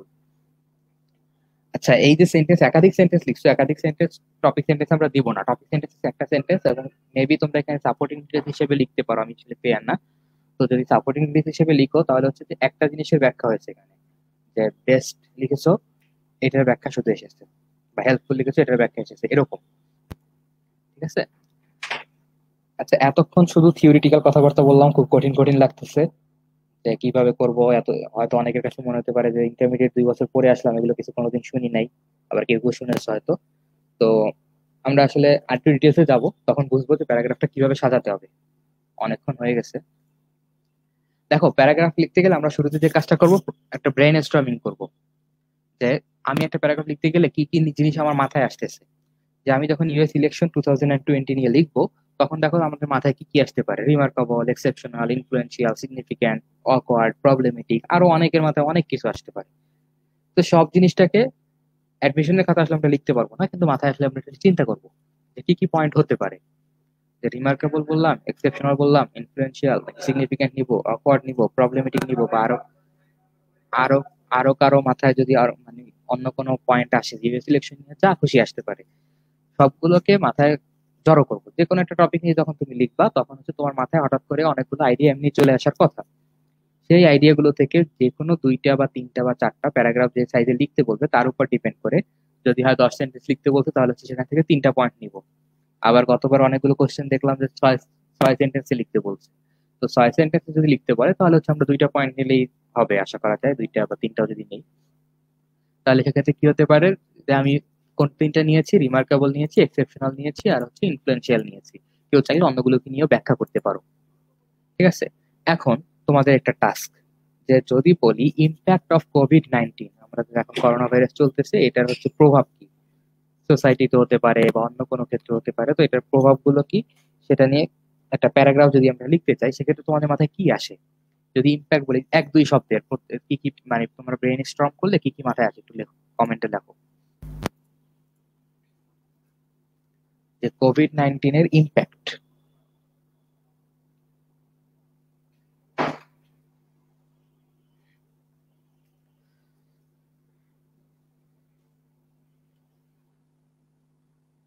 আচ্ছা, জুম করলে ভালো হয়। দেখো তো কিছুটা দেখা যাচ্ছে কিনা।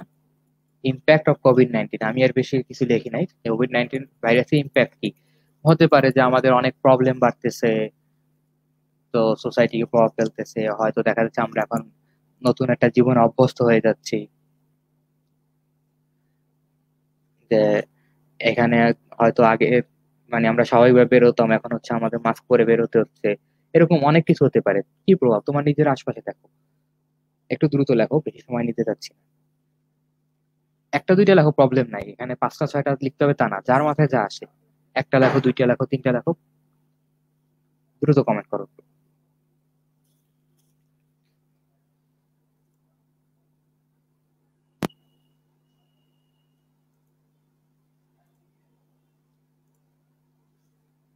আচ্ছা, কেউ কমেন্ট করতেছো না? আচ্ছা হ্যাঁ, একজন দেখতেছি লিখতেছে, lockdown I stagnation of everything, stagnation of everything, আর এটা হচ্ছে online based education.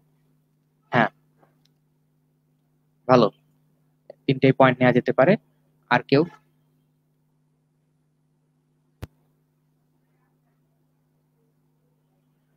Dependent technology. হ্যাঁ, তাহলে দেখো এটা হচ্ছে সেন্টেন্সে লিখছো, কিন্তু আমি আসলে 1টা 2টা ওয়ার্ডে চেয়েছিলাম যে ডিপেন্ডেন্স অন টেকনোলজি। হ্যাঁ ঠিক আছে, টেকনোলজির উপর ডিপেন্ডেন্ট হয়ে যাচ্ছে। আর কিছু? So, অনেক টাইম হয়ে যাচ্ছে, আমার মনে হয় যে অনেকে বিরক্ত হয়ে গেছো। তো দ্রুত কন্টিনিউ করে যাই। এখন দেখো, আমি এখানে 3টা লেখার চেষ্টা করছি, যে এখানে মানে আমি কিছু এক্সাম্পল দেওয়ার চেষ্টা করেছি। যে একটা বলতেছি বলতেছি নিউ নর্মাল, এখন আমরা যে সিচুয়েশনটাকে নিউ নর্মাল বলে থাকি। আর একটা হচ্ছে আনএমপ্লয়মেন্ট একটা প্রবলেম হতে পারে, প্রাইস হাইক হতে পারে, যে অনেক জায়গায় অনেকে চাকরি চলে গেছে, জিনিসপত্রের দাম বেড়ে গেছে। নিউ নর্মাল, যে আমাদের নতুন একটা সিচুয়েশনের সাথে অভ্যস্ত হতে হচ্ছে, যে এখন আমাদের সবই চলতেছে কিন্তু একটু অন্যভাবে। যে এখন আমরা হয়তো অন্যদের সাথে একটু দূরত্ব বজায় রাখার চেষ্টা করি, একটু মাস্ক পরে যাওয়ার চেষ্টা করি, বা হচ্ছে বাইরে থেকে এসে এখন আমরা হাত ধুই, যেটা হচ্ছে আগে আমাদের এগুলো অভ্যাসের ভিতরে ছিল না। এখন এগুলো আমাদের জন্য নতুন ভাবে নর্মাল, এটাই নর্মাল হয়ে যাচ্ছে। তারপর যেমন দেখো যে একটু ডিপ্রেশন, যে অনেকে হচ্ছে ডিপ্রেশনে চলে যাচ্ছে, যে বাসায় থাকতে হচ্ছে বহুদিন, অনেকের অনেক প্রবলেম। অনেকের হয়তো ডিপ্রেশন অন্যগুলোর কারণ হতে পারে, যেমন আনএমপ্লয়মেন্টের কারণ হতে পারে, প্রাইস হাইকের কারণ হতে পারে। তো এইগুলোর থেকে মানুষ অনেকে ডিপ্রেশনে চলে যাচ্ছে, অথবা মনে করো অনেকে আক্রান্ত হচ্ছে। আক্রান্ত হওয়ার ফলে যে হচ্ছে কি, যেমন দেখবা যে কোনো একটা ফ্যামিলিতে আক্রান্ত হয়েছে, তো তার ফ্যামিলিকে অন্যান্য আশপাশে যারা আছে তারা একটু অন্য চোখে দেখতেছে, যে মনে হয় যেন তারা কোনো অপরাধ করে ফেলছে। তো এটার ফলে অনেকের মানসিকভাবে খুবই আঘাত পড়ে, তো ডিপ্রেশনে চলে যায়। আবার হতে পারে কি অ্যান্টি সোশ্যাল অ্যাক্টিভিটিস, সমাজে এটা অনেকখানি বেড়ে যাচ্ছে কোনো কোনো ক্ষেত্রে, যে অনেকে এটা সুযোগ নিচ্ছে। এই ডিপ্রেশনেরও ফল হতে পারে এটা, বা আনএমপ্লয়মেন্টের ফল হতে পারে, তার হাতে হাতে টাকা পয়সা নাই, চিন্তাই চলে যাচ্ছে। ঠিক আছে? তো এখানে মানে এই ধরনের অনেকগুলো প্রবলেম হতে পারে, ইম্প্যাক্ট পড়তে পারে। তো এখানে দেখো, যে পাঁচটা ইম্প্যাক্ট আমি বললাম, এই পাঁচটা এখান থেকে যে কোনো তিনটা নেওয়া যেতে পারে। এখন কারো মনে হলো যে না, আমি এভাবে লিখবো না, আমি একটু অন্যভাবে লিখতে চাই, যে এখানে তো আমি বললাম শুধু প্রবলেম গুলো বা সিচুয়েশন গুলো।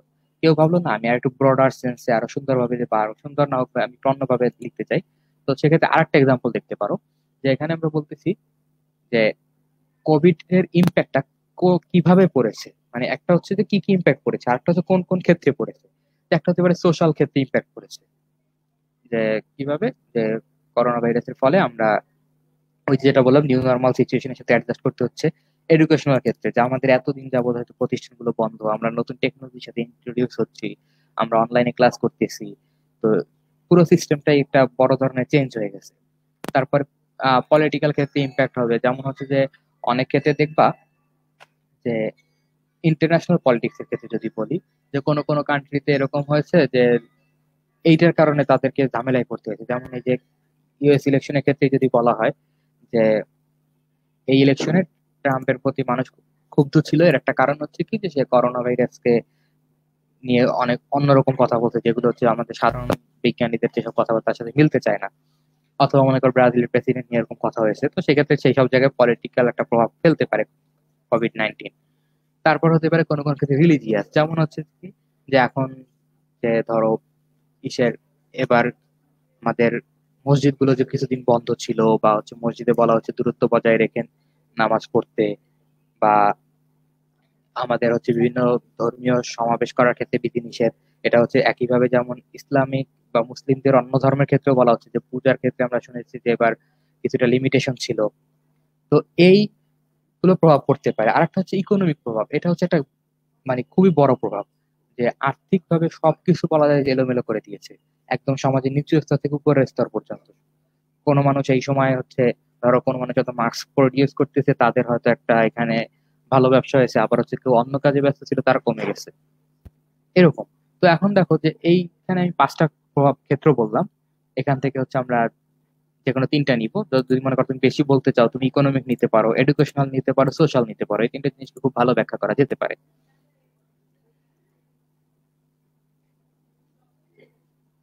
যাকে বলছে কার্ডস অফ দ্য ওয়ার্ল্ড, তারপর হচ্ছে depression, pain moment, economical problem, greatly affected, okay, aware of safety.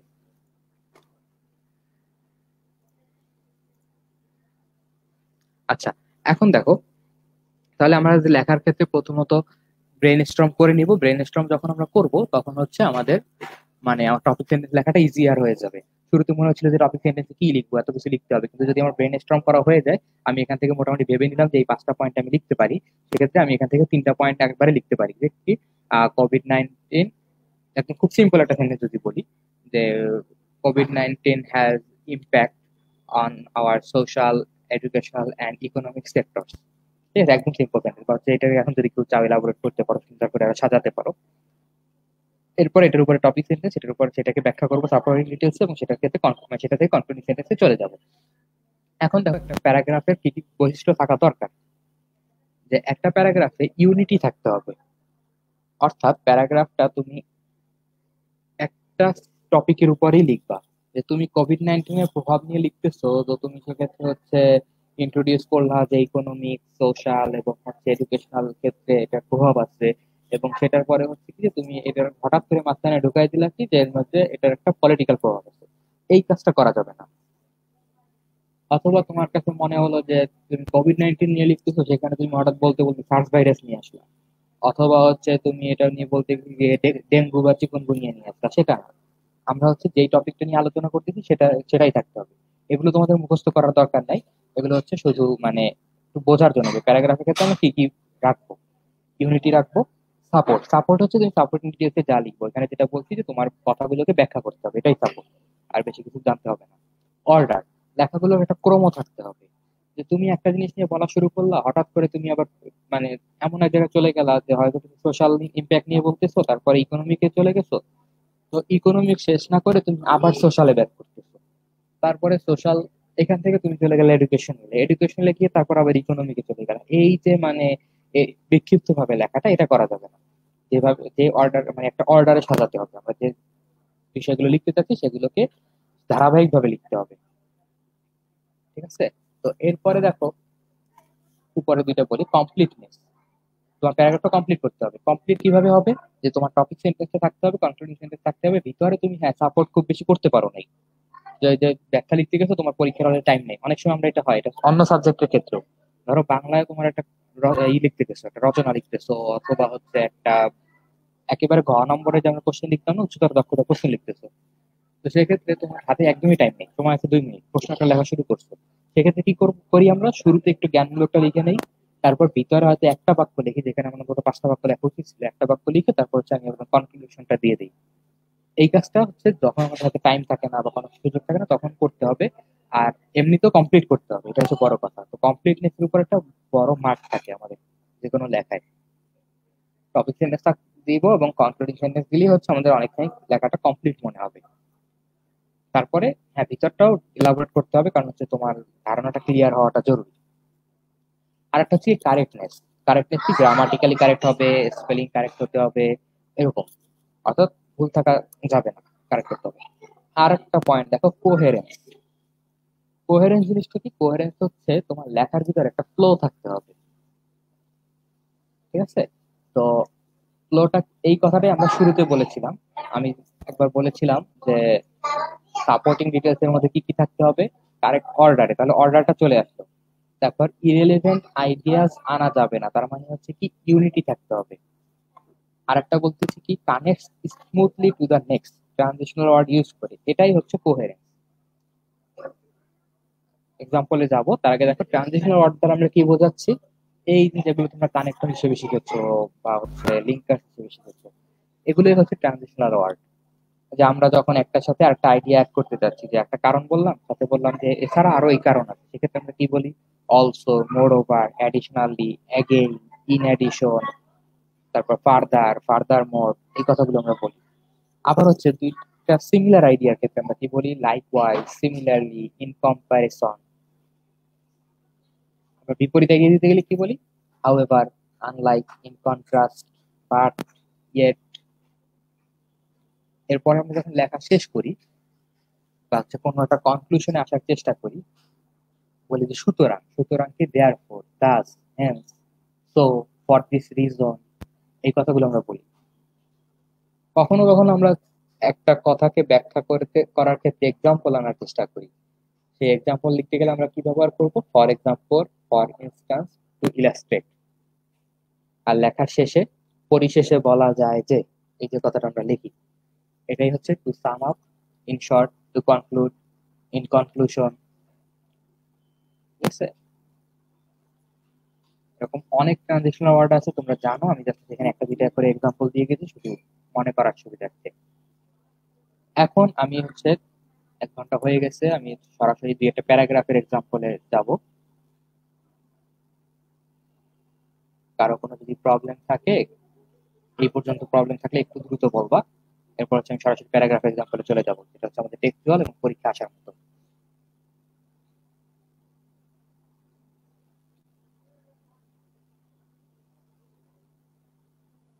Screen দেখা যাচ্ছে না, নেটওয়ার্কের মনে হয় প্রবলেম। তো কথা কি শোনা যাচ্ছে?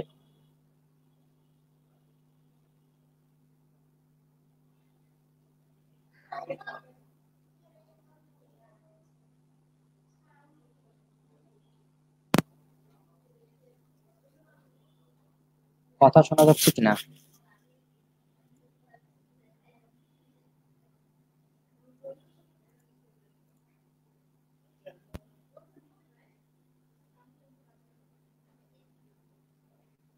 আচ্ছা, থ্যাংক ইউ। তো এখন দেখো, বইয়ের এক্সাম্পলে যাই। হিউম্যান রাইটস নিয়ে আমাদের যদি একটা প্যারাগ্রাফ থাকে, এই বইটা হচ্ছে টেক্সট বুকই আছে আমাদের।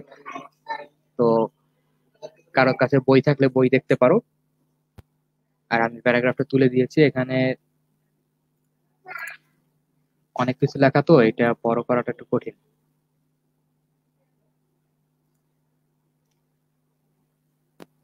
তো এরপর হচ্ছে আমি, আচ্ছা টেক্সট বইটা থাকলে যাদের আছে তারা বের করো, পেজ নম্বরটা হচ্ছে শেষের দিকে দেখো, পেজ হচ্ছে 331। ফার্স্ট সেন্টেন্স আমরা বলতেছি যে human rights are norms that represent the rights of human beings by the standards of local and international laws as well as the fundamental needs which should not be violated anywhere of the world. বিরাট একটা topic sentence. এখানে খেয়াল করো কি বলতেছি, আবার পড়ি, human rights are the norms that represent the rights of human beings by the standard of local and international laws. এটা হচ্ছে আমার একটা ফার্স্ট পয়েন্ট, যে এটা কি হিউম্যান মানুষের সেই রাইট গুলো যেটা হচ্ছে স্ট্যান্ডার্ড লোকাল এবং ইন্টারন্যাশনাল আইন দ্বারা নির্ধারিত। পরের পয়েন্টটা বলতেছি যে as well as the fundamental needs, এবং কিছু বেসিক রাইট বা হচ্ছে কিছু বেসিক চাহিদা থাকবে, সেগুলো হচ্ছে হিউম্যান রাইটস এর ভিতরে ইনক্লুড করবো আমরা। আর আরেকটা হচ্ছে কি, which should not be violated. তাহলে থার্ড পয়েন্টে গিয়ে আমরা একটু অন্যরকম জিনিস নিয়ে আসলাম, সেটা হচ্ছে কি যেইগুলোকে ভায়োলেট করা উচিত না। তিনটা কন্ট্রোলিং আইডিয়া, একটা হচ্ছে যে হিউম্যান বিংস, মানে হিউম্যান বিংস হিসেবে যে রাইট গুলো স্ট্যান্ডার্ড এবং লোকাল এবং ইন্টারন্যাশনাল ল অনুযায়ী, আর একটা হচ্ছে ফান্ডামেন্টাল নিডস, এবং এগুলোকে ভায়োলেট করা যাবে না। এই তিনটা টপিক নিয়ে আমরা কথা বলবো। বইতেই খেয়াল করো, আর যাদের বই নেই তারা স্ক্রিন যদি দেখতে পারো আর কি। তো প্রথমটা হচ্ছে ফার্স্টলি। এখানে খেয়াল করো যে আমরা বললাম ফার্স্টলি, একটা ট্রানজিশনাল ওয়ার্ড কোহেরেন্স ইউজ করছি, ঠিক আছে? ফার্স্টলি, তারপর বলতেছি human beings have some legal rights. শুরুতে বলেছিলাম যে rights of human beings by standard local and international law. তাহলে লোকাল এবং ইন্টারন্যাশনাল ল মানে হচ্ছে আইন সিদ্ধ, মানে লিগাল রাইটস। তাহলে এই হচ্ছে আমাদের একটা সাব টপিক। এরপর এটা আমরা ব্যাখ্যা দিয়েছি, ব্যাখ্যাগুলো আমি আর পড়বো না, যে লিগাল রাইট গুলো কিভাবে সেটাকে ব্যাখ্যা দেওয়া হয়েছে। তো এখানে একটু যদি দেখো, তারপরও যে এখানে 2-3 লাইন পরে আমরা বলতেছি অ্যাডিশনালি, মানে হচ্ছে আমি যে লিগাল রাইট বলেছি সেটার ক্ষেত্রে একটা অ্যাড করলাম আর একটা ব্যাখ্যা, আগে যে ব্যাখ্যা ছিল তার সাথে একটা এক্সাম্পল অ্যাড করেছি। তো এখানে আরেকটা ট্রানজিশনাল ওয়ার্ড বা এখানে কোহেরেন্সের জন্য আমরা এটা ইউজ করলাম। এরপরে দেখো বলতেছি সেকেন্ডলি, দ্বিতীয়ত। প্রথমটা বলেছিলাম লিগাল রাইটস এবং সেটা ছিল ফার্স্টলি, পরেরটা হচ্ছে সেকেন্ডলি বা দ্বিতীয়ত। এখানে হচ্ছে আমরা আরেকটা কথা বলবো, যেটা হচ্ছে বেসিক নিডস। বেসিক নিডস বা হচ্ছে ফান্ডামেন্টাল নিডস যেটা বলেছিলাম। বেসিক নিডস কি, যে একজনের ধরো মানে অন্ন বস্ত্র বাসস্থান চিকিৎসা, এই কথাগুলো আমরা ছোটবেলা থেকে পড়ে আসছি, এইগুলো হচ্ছে বেসিক নিডস। এগুলো হচ্ছে আমরা সেকেন্ড পয়েন্ট আন্ডারে নিয়ে আসলাম। এরপরে কিছুক্ষণ পরে আমি বলতেছি মোর ওভার, বেসিক নিডকে আরেকটু এলাবোরেট করেছি। বেসিক নিড বলতে আমি কি বুঝিয়েছি সেটা আরেকটু এলাবোরেশন। এই দুইটার পরে থার্ড যে সাব টপিক আমার ছিল যে ভায়োলেট করা যাবে না, সেটাই আমরা চলে গেছি কিভাবে, হাউ এভার, একটু ভিন্ন ধারণা, তথাপি, ঠিক আছে? যে এতগুলো রাইট আমাদের সবগুলো থাকার দরকার, কিন্তু তারপরে এখানে হাউ এভার আমি একটু ভিন্ন ধর্মী কিছু একটা নিয়ে আসতে চাচ্ছি। সেটা কি, it is pathetic that in many parts of the world this rights are not established. তাহলে this rights are not established আমার হচ্ছে থার্ড সাব টপিক বা থার্ড কন্ট্রোলিং আইডিয়া, যেটা হচ্ছে টপিক সেন্টেন্সে আমি বলে দিয়েছি। তাহলে দেখো যে আমরা, আচ্ছা আরেকটু শেষ করি। এর পরের লাইনটা বলতেছি কি, ফর ইনস্ট্যান্স, এস্টাবলিশ যে হচ্ছে না সেটার উদাহরণ দিয়েছি কিভাবে, যে স্ট্রিট চিলড্রেনদের ক্ষেত্রে, স্ট্রিট চিলড্রেনরা তারা এটা থেকে বঞ্চিত হচ্ছে। তারপর আবার বলছি সিমিলারলি, একইভাবে, যে অনেক ক্ষেত্রে হচ্ছে কি উইমেন্স আর ভিকটিমস অফ জেন্ডার ডিসক্রিমিনেশন, ঠিক আছে? তো এবং শেষে এসে কি বলতেছি কনক্লুডিং সেন্টেন্সে, যে ইনফ্যাক্ট, সত্যি, all sorts of human rights. তাহলে দেখো all sorts of human rights বলে আমি দুইটা জিনিসকে নিয়ে আসছি, একটা হচ্ছে আমাদের ফান্ডামেন্টাল নিডস আর একটা হচ্ছে লোকাল এবং ইন্টারন্যাশনাল ল অনুযায়ী যেসব মানে লিগাল রাইটস, যেগুলো লিগাল রাইটস এবং হচ্ছে বেসিক নিডস, এই সবগুলো হচ্ছে all sorts of human rights. পরেরটা বলছি শুড বি প্র্যাকটিস। আগে বলছিলাম ভায়োলেট করা যাবে না, আর এখন বলতেছি এটাকে প্র্যাকটিস করতে হবে। তার মানে একই কথা। তাহলে আগের যে কথাগুলো আমরা বলছি সেইটাকে রিঅ্যাসার্ট করলাম। বিশাল একটা টপিক সেন্টেন্স লিখেছিলাম, সেটাকে রিঅ্যাসার্ট করে খুবই সংক্ষেপে একটা কনক্লুডিং সেন্টেন্স লিখলাম। তাহলে এই প্যারাগ্রাফ থেকে আমরা এই এক্সাম্পলটা থেকে কি কি জিনিসকে ফোকাস করলাম? একটা টপিক সেন্টেন্স যেখানে হচ্ছে আমাদের প্যারাগ্রাফের ভিতরে যে এলাবোরেশন গুলো আছে সবগুলোর একটা কন্ট্রোলিং আইডিয়া, একটা মেইন আইডিয়া দেয়া আছে। এরপরে হচ্ছে সেগুলোর যে ব্যাখ্যা দিয়েছি আমি সাপোর্টিং ডিটেলসে, আর শেষে আমরা সেটাকে কনক্লুড করলাম। আর এখানে আমি কিছু ট্রানজিশনাল ওয়ার্ড ইউজ করছি, যেটা আমরা কোহেরেন্সের ক্ষেত্রে বলছি, প্যারাগ্রাফ লেখার ক্ষেত্রে। শুধু প্যারাগ্রাফ না, ধরো তুমি কোশ্চেন আনসার লিখতেছো একটা, তোমার আজকে আসলে আমরা কথা বলতে পারবো না, ধরো তুমি কবিতার ব্যাখ্যা লিখতেছো, তো সেখানে যখনই একাধিক লাইন লিখবা, 4-5টা লাইন লিখবা, তখন হচ্ছে যে চেষ্টা করবো আমরা এইভাবে একটা সেন্টেন্সের সাথে আরেকটা সেন্টেন্সকে কানেক্ট করে দেওয়া। আমরা যে লিঙ্কটা কানেক্টর শিখেছি এই জন্যই সেন্টেন্স কানেক্ট করতে হবে।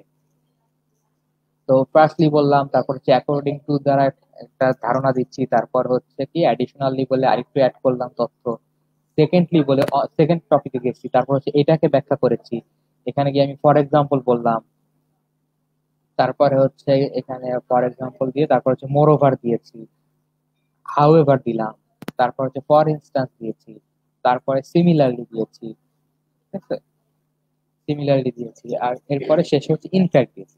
তাহলে দেখো যে কতগুলো ট্রানজিশনাল ওয়ার্ড ব্যবহার করলাম এবং এর মাধ্যমে প্যারাগ্রাফটাকে একটা ধারাবাহিকভাবে সাজিয়েছি। এবং এখন প্যারাগ্রাফটা পড়তে গেলে আমার কাছে মনে হবে যে না, একটা ধারা, একটা মানে ফ্লো আছে লেখার মধ্যে। কিন্তু যদি এই ট্রানজিশনাল ওয়ার্ড গুলো আমরা না দিতাম, যার কাছে বই আছে দেখতে পারো, ট্রানজিশনাল ওয়ার্ড গুলো ছাড়া প্যারাগ্রাফটা পড়ে দেখো যে কেমন খাপসারা খাপসারা সেন্টেন্স মনে হচ্ছে, যে একটা প্যারাগ্রাফ একটা জিনিস নিয়ে ডিল করতেছে মনে হচ্ছে না, মনে হচ্ছে যেন সবগুলো আলাদা আলাদা লিখতেছে। তো এই লেখার ফ্লোটা আনার জন্য হচ্ছে আমরা ট্রানজিশনাল ওয়ার্ড গুলো ব্যবহার করবো। আর ট্রানজিশনাল ওয়ার্ড ব্যবহার করার ক্ষেত্রে একটু ভ্যারাইটি রাখার চেষ্টা করবো। যেমন এখানে বলছি ফর এক্সাম্পল, এখানে ফর ইনস্ট্যান্স, একই কথা কিন্তু আমি হচ্ছে ভিন্ন শব্দ ব্যবহার করলাম। এখানে মোরওভার বলতেছি, এখানে অ্যাডিশনালি বলতেছি, এখানে অ্যাডিশনালি বলতেছি। তো ভিন্ন শব্দ আমরা ব্যবহার করার চেষ্টা করবো। দুইবারই অ্যাডিশনালি মোরওভার, দুইবারই মোরওভার বললে সেটা ভালো দেখাবে না। তো যাই হোক, আর একটা এক্সাম্পল আমরা দেখবো, তারপর আমি শেষ করে দিব। ডায়াসপোরা নিয়ে একটা প্যারাগ্রাফ আছে আমাদের।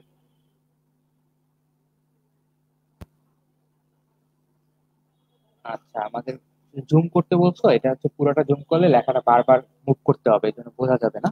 তো যাদের আসলে মানে বই নাই, তাদের ক্ষেত্রে আমি হাসানকে বলবো যে এই প্যারাগ্রাফ দুইটার একটু ছবি আপলোড করে দিও, বা যদি দিয়ে থাকো অলরেডি তো ভালো। যে যে দুইটা নিয়ে কথা বললাম তোমরা শুধু একটু মনে রাখার চেষ্টা করো। এবার ছবি দেখলে বাকিটা আশা করি মনে পড়বে, এবং পরে ছবি দেখে প্রয়োজনে এই জায়গাটা টেনে একটু দেখে নিবা। ঠিক আছে? তো ডায়াসপোরা নিয়ে খুব সংক্ষেপে বলে যাচ্ছি। যে শুরুতে একটা টপিক নিয়ে নিলাম, the term diaspora is use to refer to the people who have left their homeland and settles in other parts of the world, either involuntarily or willingly. এইখানে আমরা দুইটা কন্ট্রোলিং আইডিয়া দিয়েছি, আগেরটা তিনটা ছিল, এটা একটু কম লিখবো, আমরা দুইটা দিয়েছি। তো এখানে হচ্ছে একটা হচ্ছে ইনভলান্টারিলি আর একটা উইলিংলি। শুরুতে ডায়াসপোরা বলতে কি বুঝিয়েছি সেটার লিখলাম, লিখে ওই একই সেন্টেন্সের ভিতরে আমরা বলে দিলাম ইনভলান্টারিলি অথবা উইলিংলি, ইচ্ছাকৃতভাবে, অনিচ্ছাকৃতভাবে, অথবা ফোর্সফুলি অথবা ইচ্ছাকৃতভাবে। এবং সেটার ক্ষেত্রে যদি দেখো সামনে আছে, এখানে আমরা অনেকগুলো ট্রান্সলেশনাল ওয়ার্ড ব্যবহার করেছি, এবং সেক্ষেত্রে আমরা বলেছি যে একটুখানি ব্যাখ্যা দিয়ে তারপরে আমরা সেটার কথাটা বলি, মানে ইনভলান্টারিলি যে বললাম না, সেই কথাটা এখানে আছে, অবলাইজ। আসলে দেখানো বড় করলাম, এই যে এখানে অবলাইজ টু ডু সো আছে। তো এই জায়গাটা, এই একটা অবলাইজ, আর একটা আছে ইনক্লাইনেশন, মানে স্বেচ্ছার যে ব্যাপারটা। শেষে আর হচ্ছে কনক্লুডিং সেন্টেন্সে গিয়ে এই কথাগুলোকে আবার রিঅ্যাসার্ট করেছি, যে বিং প্রেশারাইজড অথবা হচ্ছে ডিউ টু ওন চয়েস। আমি আর এটার বেশি ব্যাখ্যায় যাব না। এটা আশা করি তোমরা বুঝে নিবা এতক্ষণে, আর যদি কারো প্রশ্ন থাকে করতে পারো।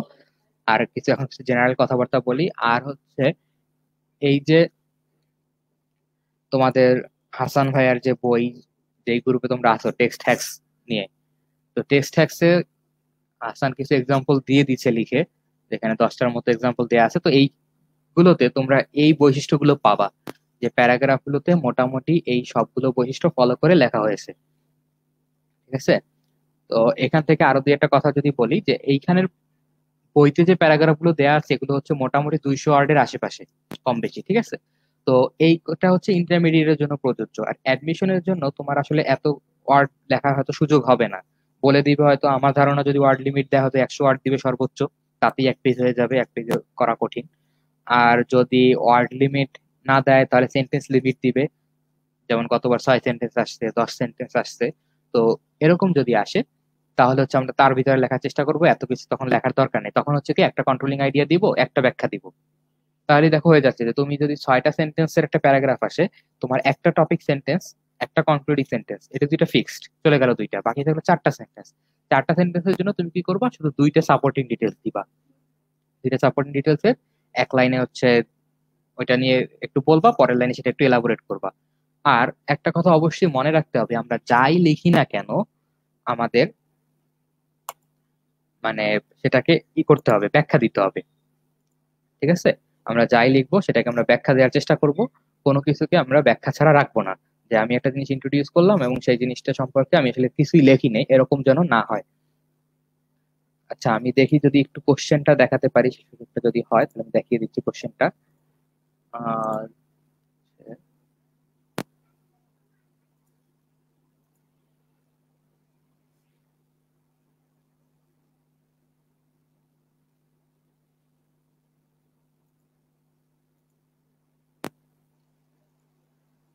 হাসান, একটু আমি এটা দেখাচ্ছি, স্ক্রিনটা দেখাতে চাচ্ছি, এটা হচ্ছে সামনে আনো একটু।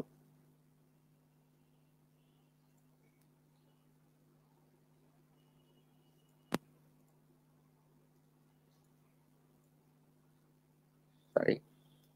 আচ্ছা, এখানে দেখো গতবারের কোশ্চেনটা আশা করি দেখা যাচ্ছে। তো এখানে বি ইউনিটে এসেছিল যে অ্যানালাইজ, আচ্ছা, write a paragraph by analysing the significance of Bangabandhu Sheikh Mujibur Rahman historic speech of 7th March 1971। ঠিক আছে, তো এখানে আচ্ছা এটা নিয়ে আমি একটু কথা বলতে চাচ্ছিলাম, যে আমাদের এখানে কিন্তু দেখো যে শুধু বঙ্গবন্ধুর উপরে আসে নাই, এবং তার অন্যান্য স্পিচের উপরে না, শুধু 7th মার্চের যে স্পিচটা স্পেসিফিক স্পিচ, সেটা সিগনিফিকেন্সের উপরে আসছে। সুতরাং এইটার ব্যাখ্যা দিলেও চলবে না, আমাদের এখানে স্পেসিফিক লেখার দিকে চলে যেতে হবে, যে এটার সিগনিফিকেন্সটা কি ছিল, ওই ভাষণের প্রভাব কি ছিল আমাদের মুক্তিযুদ্ধের উপরে, বা এর মুক্তিযুদ্ধের পরেও আমাদের কি প্রভাব পড়েছে এটার, ভাষণটা, সেই কথাগুলো আনতে হবে। শুধু যদি কেউ লেখো যে এটা কি ছিল, তারপরে হচ্ছে এখানে কি কি কথা বলা হয়েছে, সেগুলো ইম্পর্টেন্ট, কিন্তু এই প্যারাগ্রাফের জন্য না, এখানে স্পেসিফাই করে দেওয়া হয়েছে। যেমন এটা, ক্ষেত্রে আমি একটু বাংলার কথাও বলতে পারি, যেমন তোমাদের হয়তো বাংলা রচনা এসেছে বা আসবে ইন্টারমিডিয়েটে, যে মুক্তিযুদ্ধের চেতনা, মুক্তিযুদ্ধের চেতনা যদি আসে, সেখানে বাংলাদেশের মুক্তিযুদ্ধ আর মুক্তিযুদ্ধের চেতনা এই দুইটা একই রচনা না, দুইটার মধ্যে অনেক ডিফারেন্স আছে। বা হচ্ছে জাতীয় জীবনে সংবাদপত্রের ভূমিকা, সংবাদপত্র দুইটা টোটালি টোটালি না হোক, মেজরিটি এখানে অনেক ডিফারেন্স আছে, ভিন্ন রচনা। তো একইভাবে এখানে হচ্ছে সিগনিফিকেন্সটার উপর আলোকপাত করতে হবে। পরেরটা দেখো যে এ ইউনিটে গত বছর কি কোশ্চেন আসছে, দুইটা প্যারাগ্রাফ আসছে, একটা হচ্ছে the influence of culture on adolescence. অ্যাডোলেসেন্টের না, বা হচ্ছে অন্যদের উপর কালচারের ইনফ্লুয়েন্স না, একদমই অ্যাডোলেসেন্টদের উপরে কালচারের যে ইনফ্লুয়েন্স সেটা লিখতে হবে। যে বয়সন্ধিকালের বা হচ্ছে যে কিশোরদের উপরে কালচার কি কি প্রভাব ফেলে, সেক্ষেত্রে আকাশ সংস্কৃতি হতে পারে, সেক্ষেত্রে হচ্ছে আমাদের ট্র্যাডিশনাল ধরো ইন্টারনেট কালচার হতে পারে, অথবা হচ্ছে যে আমাদের আশপাশে যেটা শহরের কালচার, গ্রামীণ কালচার, যেটাই হচ্ছে এটা প্রভাব কি ফেলে। 6 সেন্টেন্স লিখতে বলছে, তাহলে হচ্ছে আমরা শুরুতে টপিক সেন্টেন্স দিব, শেষে কনক্লুডিং সেন্টেন্স দিব, ভিতরে দুইটা ইনফ্লুয়েন্স লিখবো শুধু, তাহলেই হবে। এরপর এটা বলতেছি কি, যে the importance of biodiversity for our livelihood. ঠিক আছে, তাহলে এক্ষেত্রে হচ্ছে বায়োডাইভার্সিটির ইম্পর্টেন্সটা লিখতে হবে, বায়োডাইভার্সিটি কি সেটা না, কিন্তু এই যে জীব বৈচিত্র্যটা, এটার ইম্পর্টেন্স কি, জীবনের সবই প্রয়োজন আছে। একটা ছোট্ট প্রাণী, একটা মশা থেকে শুরু করে, বা হচ্ছে একদম ক্ষুদ্র ক্ষুদ্র জিনিস থেকে শুরু করে বড় বড় জিনিস, সবকিছুর প্রয়োজন আছে আমাদের এই যে জীব বৈচিত্র্যের ভিতরে। ডি ইউনিটের প্রশ্ন এসেছে যে the political leadership of the father of the nation Bangabandhu Sheikh Mujibur Rahman. এখানে লিখতে হবে পলিটিক্যাল লিডারশিপ। এখানে তোমরা কি কি আনতে পারো, রাজনৈতিক ভাবে কি কি ক্যারিশমা দেখিয়েছেন, যে সেটা হতে পারে 6 দফা আন্দোলন, সেটা হতে পারে মুক্তিযুদ্ধের নেতৃত্ব, 7ই মার্চের ভাষণ, অথবা হতে পারে মুক্তিযুদ্ধের পরবর্তী দেশ পুনর্গঠনে তার কি কি ভূমিকা ছিল। তাহলে এই যে অর্থাৎ লিডার হিসেবে তার কি কি ক্যারিশমা ছিল, পলিটিক্যাল লিডারশিপটা তিনি কিভাবে শো করতেন, সেটা তার ব্যক্তিগত জীবন সম্পর্কে না, বা হচ্ছে তার মানে কি বলা যায় যে তার ফ্যামিলি সম্পর্কে না, এগুলো না। আমরা হচ্ছে একদম স্পেসিফিক তার পলিটিক্যাল লিডারশিপ নিয়ে। আর উদাহরণে আমি গেলাম না, জগন্নাথ হচ্ছে গত বছর মেবি গত বছরের প্রশ্ন দেখেছিলাম যে এখানে, হ্যাঁ এখানে দুইটা, দুইটা বলা যায় না, তিনটাই বলা যায় প্যারাগ্রাফ এসেছিল। তো আমি দুইটাকে মার্ক করেছি। প্রথমটা ছিল যে universal declaration of human rights, এটার ফিচার গুলো কি কি ছিল। এটা হচ্ছে প্যারাগ্রাফ, বলে নাই যে প্যারাগ্রাফ লিখবা নাকি ডিটেলস সেন্টেন্সে লিখবা, চাইলে প্যারাগ্রাফ লিখতে পারো, চাইলে ডিটেলস সেন্টেন্সে লিখতে পারো। কিন্তু পরের দুইটা যেটা আছে, একটা হচ্ছে about the international recognition of the 7 March 1972 historic speech, এটার উপরে আমরা হচ্ছে প্যারাগ্রাফ আকারে লিখবো। আর একটা হচ্ছে comment on the socio cultural values reflected in the folk songs of Bangladesh. তাহলে এই ফোক সং এর উপরে প্যারাগ্রাফ আমাদের লেখাও আছে বইতে, সেখান থেকে আমরা দেখে নিতে পারি কিছুটা, যেখান থেকে আমরা কোনো ধারণা নিতে পারি কিনা, কোনো হেল্প পাই কিনা। আর বাকিটা হচ্ছে যে স্পেসিফিক লিখতে হবে, যে সোশিও কালচারাল ভ্যালু কি সেটার উপর একটা প্যারাগ্রাফ লিখবো। ওকে, আমি আসলে অনেক সময় নিয়ে ফেলছি। আর হাসান কি স্ক্রিনে আসবা? আর হচ্ছে ওদের কোনো কোশ্চেন থাকলে করতে পারে। আচ্ছা, অসংখ্য ধন্যবাদ আমাদের জায়দা, আমাকে শুনতে পাচ্ছ? হ্যাঁ হ্যাঁ, শুনতে পাচ্ছি। আচ্ছা, আসলে অসংখ্য হচ্ছে কি যে ধন্যবাদ। মানে আজকের টপিকটা অনেক বড়, তো তো 1 ঘন্টায় আসলে শেষ করাটা খুবই ডিফিকাল্ট। আমি হ্যাঁ হ্যাঁ, অবশ্যই আজকের এই টপিকটা খুবই গুরুত্বপূর্ণ ছিল। আজকের এই টপিকটা আমরা দুই ভাগে ভাগ করলে হয়তো ভালো হতো, অর্থাৎ শুধুমাত্র আজকের এই টপিকটাতে আমরা যে আইডিয়াগুলো আছে, মৌলিক যেগুলা থিওরিটিক্যাল আইডিয়া, এই আইডিয়াগুলোকে যদি আমরা শুধুমাত্র একটা, আর একটা হচ্ছে শুধুমাত্র তাদের প্র্যাকটিস করার জন্য একটা করতাম, তাহলে হচ্ছে তাদের জন্য খুবই ভালো হতো আমার মনে হয়। আচ্ছা, যাই হোক, তোমরা যারা আমাদের সাথে আছো, তোমরা অনেকেই আসলে দেখলাম, আমি প্রায় কত একসময় দেখি 36, ঠিক আছে, 36 এর মতো ছিল, এখন একটু কমে গেছে শেষের দিকে, যেহেতু একটা লম্বা ক্লাস একবার হয়েছে। একবার তো মনে হলো দেখলাম 51 মনে হয়। ও মাই গুডনেস, 51 এ ছিল।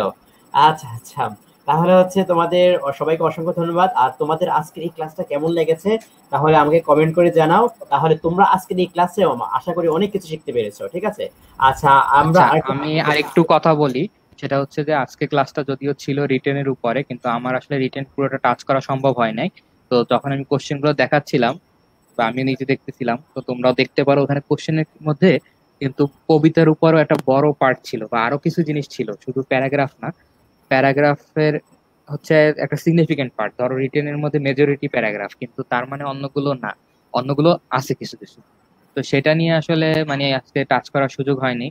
তোমরা হয়তো মানে জানলে একটু অবাক হতে পারো যে হাসান, তোমাদের হাসান ভাইয়া বা হচ্ছে আমরা ডিপার্টমেন্টে ভর্তি হওয়ার পরে একটা ফুল কোর্স করেছি শুধু তোমাদের এই প্যারাগ্রাফের উপরে। আর সেটা হচ্ছে আমরা মানে 1 ঘন্টায় চেষ্টা করেছি তোমাদেরকে কিছু বলার। তো আমি আসলে জানি যে তোকে অনেক কিছু বলতে পারি নাই, অনেক স্কিপ করতে হয়েছে, অনেক ব্যাখ্যা ক্লিয়ার হয় নাই। তো যদি তোমাদের কোনো কোশ্চেন থাকে, তো কোশ্চেন থাকলে আমরা পরে আবার দেখবো। আর হাসান যেহেতু তোমাদের সাথে সবসময় থাকে, বা আমিও মাঝে, আমি বা তোমাদের অন্যান্য যেসব ভাইয়ের আছে তারাও মাঝে মাঝে দেখার চেষ্টা করি। তো কোশ্চেন থাকলে আমরা চেষ্টা করবো আনসার দেওয়ার। আর হচ্ছে যদি মানে এমন হয় যে হতে পারে আমরা আবার হয়তো আসবো লাইভে, তখন হচ্ছে যদি আজকের ক্লাস নিয়েও কোনো কোশ্চেন থাকে সেগুলো মার্ক করে রাখতে পারো, যদি আমাকে কোনোদিন পাও বা অন্য কোনো ভাইয়াকে পাও লাইভে, তখন এই রিলেটেড কোশ্চেন করতে পারো। আমি একবার চেয়েছিলাম যে তোমাদের হয়তো এটা মানে আধা ঘন্টার মধ্যে পড়ায় ফেলবো, তারপর হচ্ছে তোমাদের থেকে অনেক কোশ্চেন নিবো, বড় টপিক, এই জন্য হচ্ছে সম্ভব হয় নাই। তো আচ্ছা, হ্যাঁ, জায়েদকে অসংখ্য ধন্যবাদ। আর মনে হয় আমার সাথে একটু কিছুক্ষণ থাকো, দেন হচ্ছে ওদের সাথে একটু কথা বলে তাহলে হচ্ছে মনে হয় একটু অল্প কয়েক মিনিটের মধ্যে আমরা শেষ করে দিচ্ছি, একবারে 5 থেকে 7 মিনিটের মধ্যে। আচ্ছা, ঠিক আছে। তাহলে আজকের এই ক্লাসটা আশা হ্যাঁ, করি হচ্ছে তোমাদের অনেক মনে হয় বেশি, আমি তোমাদের কমেন্ট দেখতে চাই তোমাদের আজকের এই যে ক্লাসটা হয়েছে এই ক্লাসটা কেমন লেগেছে। আর তোমাদেরকে আমরা একটা ইনফরমেশন দিতে চাই, মানে তোমাদের সাথে, অর্থাৎ টেক্সট যে গ্রুপটা আছে এবং পেজ আছে, এই পেজের মধ্যে যেহেতু আমরা রেগুলার পরীক্ষা নিচ্ছি, ঠিক আছে, এবং হচ্ছে টেক্সট বই থেকে পরীক্ষা নিচ্ছি, সেই জন্য হচ্ছে তোমাদের যারা আমরা যে রিটেনের যে পরীক্ষাগুলো নেই, ঠিক আছে, এই রিটেনের পরীক্ষাগুলো তোমরা সবাই পার্টিসিপেশন করো।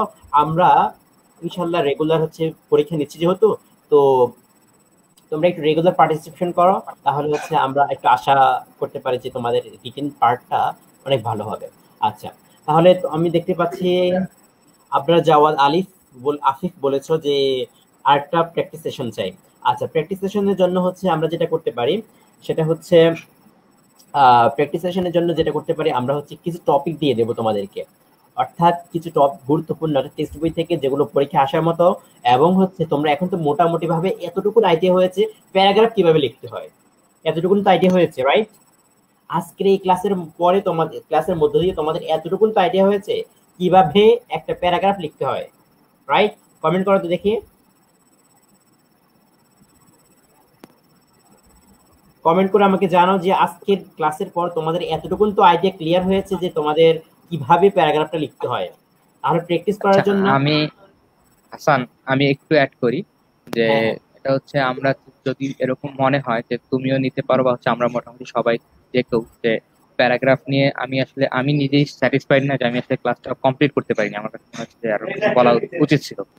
তো হ্যাঁ, সেক্ষেত্রে আমরা যেহেতু একটা সেমিস্টারে শুধুমাত্র প্যারাগ্রাফ রাইটিং এর উপরে শিখেছি, তাদের শুধুমাত্র আজকে 1 ঘন্টার ক্লাসের মধ্যে মানে হ্যাঁ, সবটুকু তো শেষ করা এই পসিবল জন্য হচ্ছে সেটা আর একটা করা যেতে পারে যে আমরা আর একটা কিছুদিন পরে, ধরো হচ্ছে 1 সপ্তাহ পর বা এরকম সময় আমরা একটা শর্ট সেশন নিতে পারি, যে সেখানে হ্যাঁ, হচ্ছে আমরা সেক্ষেত্রে হচ্ছে আমাদের মনে হয় মানে যে ওদের প্যারাগ্রাফ। প্যারাগ্রাফ নিয়ে যত কোশ্চেন আছে, তো প্যারাগ্রাফ নিয়ে যত কোশ্চেন আছে সেক্ষেত্রে আমরা সেগুলো মানে আনসার দেওয়ার চেষ্টা করতে পারি। এটা হচ্ছে শর্ট সেশন, হয়তো ধরো 20 মিনিট বা আধা ঘন্টার সেশন হতে পারে, হুম হুম যে হুম হুম। প্যারাগ্রাফ রিলেটেডই শুধু। এবং সেক্ষেত্রে তুমি একটা কাজ করতে পারো হাসান, যে ওদেরকে জন্য কিছু মানে কোশ্চেন আকারে দিয়ে দিতে পারো, যে যেটার ফলে হচ্ছে কি যে ওই টপিক গুলোর উপরে ওরা একটা প্রিপারেশন লেখালেখি, নিয়ে রাখলো। মানে হ্যাঁ, এবং ডিটেলস লিখতে হবে না, কিন্তু হচ্ছে যে ধরো এখান থেকে একটা টপিক, ব্রেন মানে স্টর্মিং টপিক শেয়ার জেনে করবে, কিভাবে লিখবে বা কোন কোন ব্রেন কোন কোন স্টর্মিং এবং কোন কোন টপিক স্টর্মিং টপিক করবে। লিখবে আর কি, হ্যাঁ এগুলো একটু ধারণা নিতে পারবে। ওকে, তো ঠিক আছে। আচ্ছা, এখন মনে হয় আজকে আর কোশ্চেন নাই, আমি কোশ্চেন দেখতেছি না, তাহলে মনে হয় আমরা শেষ করতে পারি নাকি? আচ্ছা, আর এক ঠিক আছে মিনিট দেখবো, তাহলে। আর 1 মিনিট দেখি যদি কারো কোশ্চেন থাকে, আজকে আজকে টপিকের উপর কোনো কোশ্চেন থাকে। ওকে, ঠিক আছে, আমরা দেখছি, আর সাথে ওদের সাথে আরেকটু কথা বলে নিচ্ছি। আমি দেখি ওনারা কি কি জিনিস লিখেছে, একটু কমেন্ট গুলো দেখে আহ ভালো লাগলো হাসান জাহেদ ভাইয়াকে।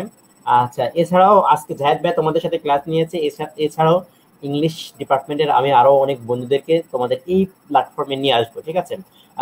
তোমরা অলরেডি আরেকজনের সাথে ক্লাস করেছো, সৈয়দ মেহরাব আলী ভাইয়ার সাথে তোমরা ক্লাস করেছো, এবং হচ্ছে আরো আরেকটু ধরে পড়ালে ভালো হতো আমাদের। হ্যাঁ, আহ, এখন যেহেতু ভাইয়া আমি আবারও বলছি, দরুল ইসলাম, আমরা আবারও বলছি, আমরা শুধুমাত্র প্যারাগ্রাফ রাইটিং এর উপর একটা সেমিস্টার, অর্থাৎ 5 থেকে 6 মাসে একটা সেমিস্টার পড়েছি শুধুমাত্র প্যারাগ্রাফ কিভাবে লিখতে হয়। তোমাদের আজকের 1 ঘন্টার ক্লাসে আমরা মানে অনেক ভাবে করেছি, যেটা শুধু যদি অফলাইন ক্লাস হতো ভাইয়া, তাহলে আমরা মনে হয় এই ক্লাসটা একটু দীর্ঘ সময় নিয়েও এটাকে আমরা আরো সুন্দরভাবে করতে পারতাম। কিন্তু যেহেতু অনলাইন ক্লাস অফলাইন ক্লাস তোমাদের হলে তো মনে হয় 3 ঘন্টা নিতাম অ্যাটলিস্ট। হ্যাঁ হ্যাঁ, তো যেহেতু আজকে এটা অনলাইন ক্লাস, তোমাদেরও একটা ধৈর্যের ব্যাপার আছে, তো সেজন্য হচ্ছে আমরা 1 থেকে দেড় ঘন্টার মধ্যে, প্রায় তো 1.5 ঘন্টার মতো হয়ে গেছে, ঠিক আছে? আমরা সাড়ে 8টা শুরু করেছিলাম, এখন প্রায় হচ্ছে 10টা বাজে। সো তোমাদের আশা করি আমরা রেগুলার আমাদের গ্রুপ আছে, গ্রুপের সাথে সবাই থাকবে। এবং হচ্ছে তোমরা যারা এখনো টেক্সট বইটা সংগ্রহ করনি, তোমরা অলরেডি আজকে যে লেকচার ছিল, লেকচারের শেষে দিয়ে দেখতে পেয়েছো যে এই যে আমরা topic sentence controlling idea, sorry, topic sentence supporting details এবং কনক্লুডিং সেন্টেন্সের ভিত্তিতে আমাদের যে টেক্সট হ্যাক্সের বইয়ের যে ইয়াগুলো আছে, সবগুলো আমরা টেক্সট হ্যাক্সের বইয়ের যে প্যারাগ্রাফ গুলো আছে এই ভিত্তিতে টপিক সেন্টেন্স সাপোর্টিং ডিটেলস এবং কনক্লুশন, এই তিনটার ভিত্তিতে আমরা প্রত্যেকটা প্যারাগ্রাফ সাজানোর চেষ্টা করেছি, ঠিক আছে? সো আশা করি হচ্ছে তোমরা যারা টেক্সট বইটি এখনো সংগ্রহ করেনি, আশা করি সংগ্রহ করে নিবে ইনশাল্লাহ। ইনশাল্লাহ, তাহলে হচ্ছে আচ্ছা, তোমাদের একটা প্রশ্ন দেখতে পাচ্ছি, বলতেছে যে কবিতার লাইন ব্যাখ্যায় কবিতার উৎস নির্দেশ করব কিনা, নাকি সরাসরি ব্যাখ্যা করব।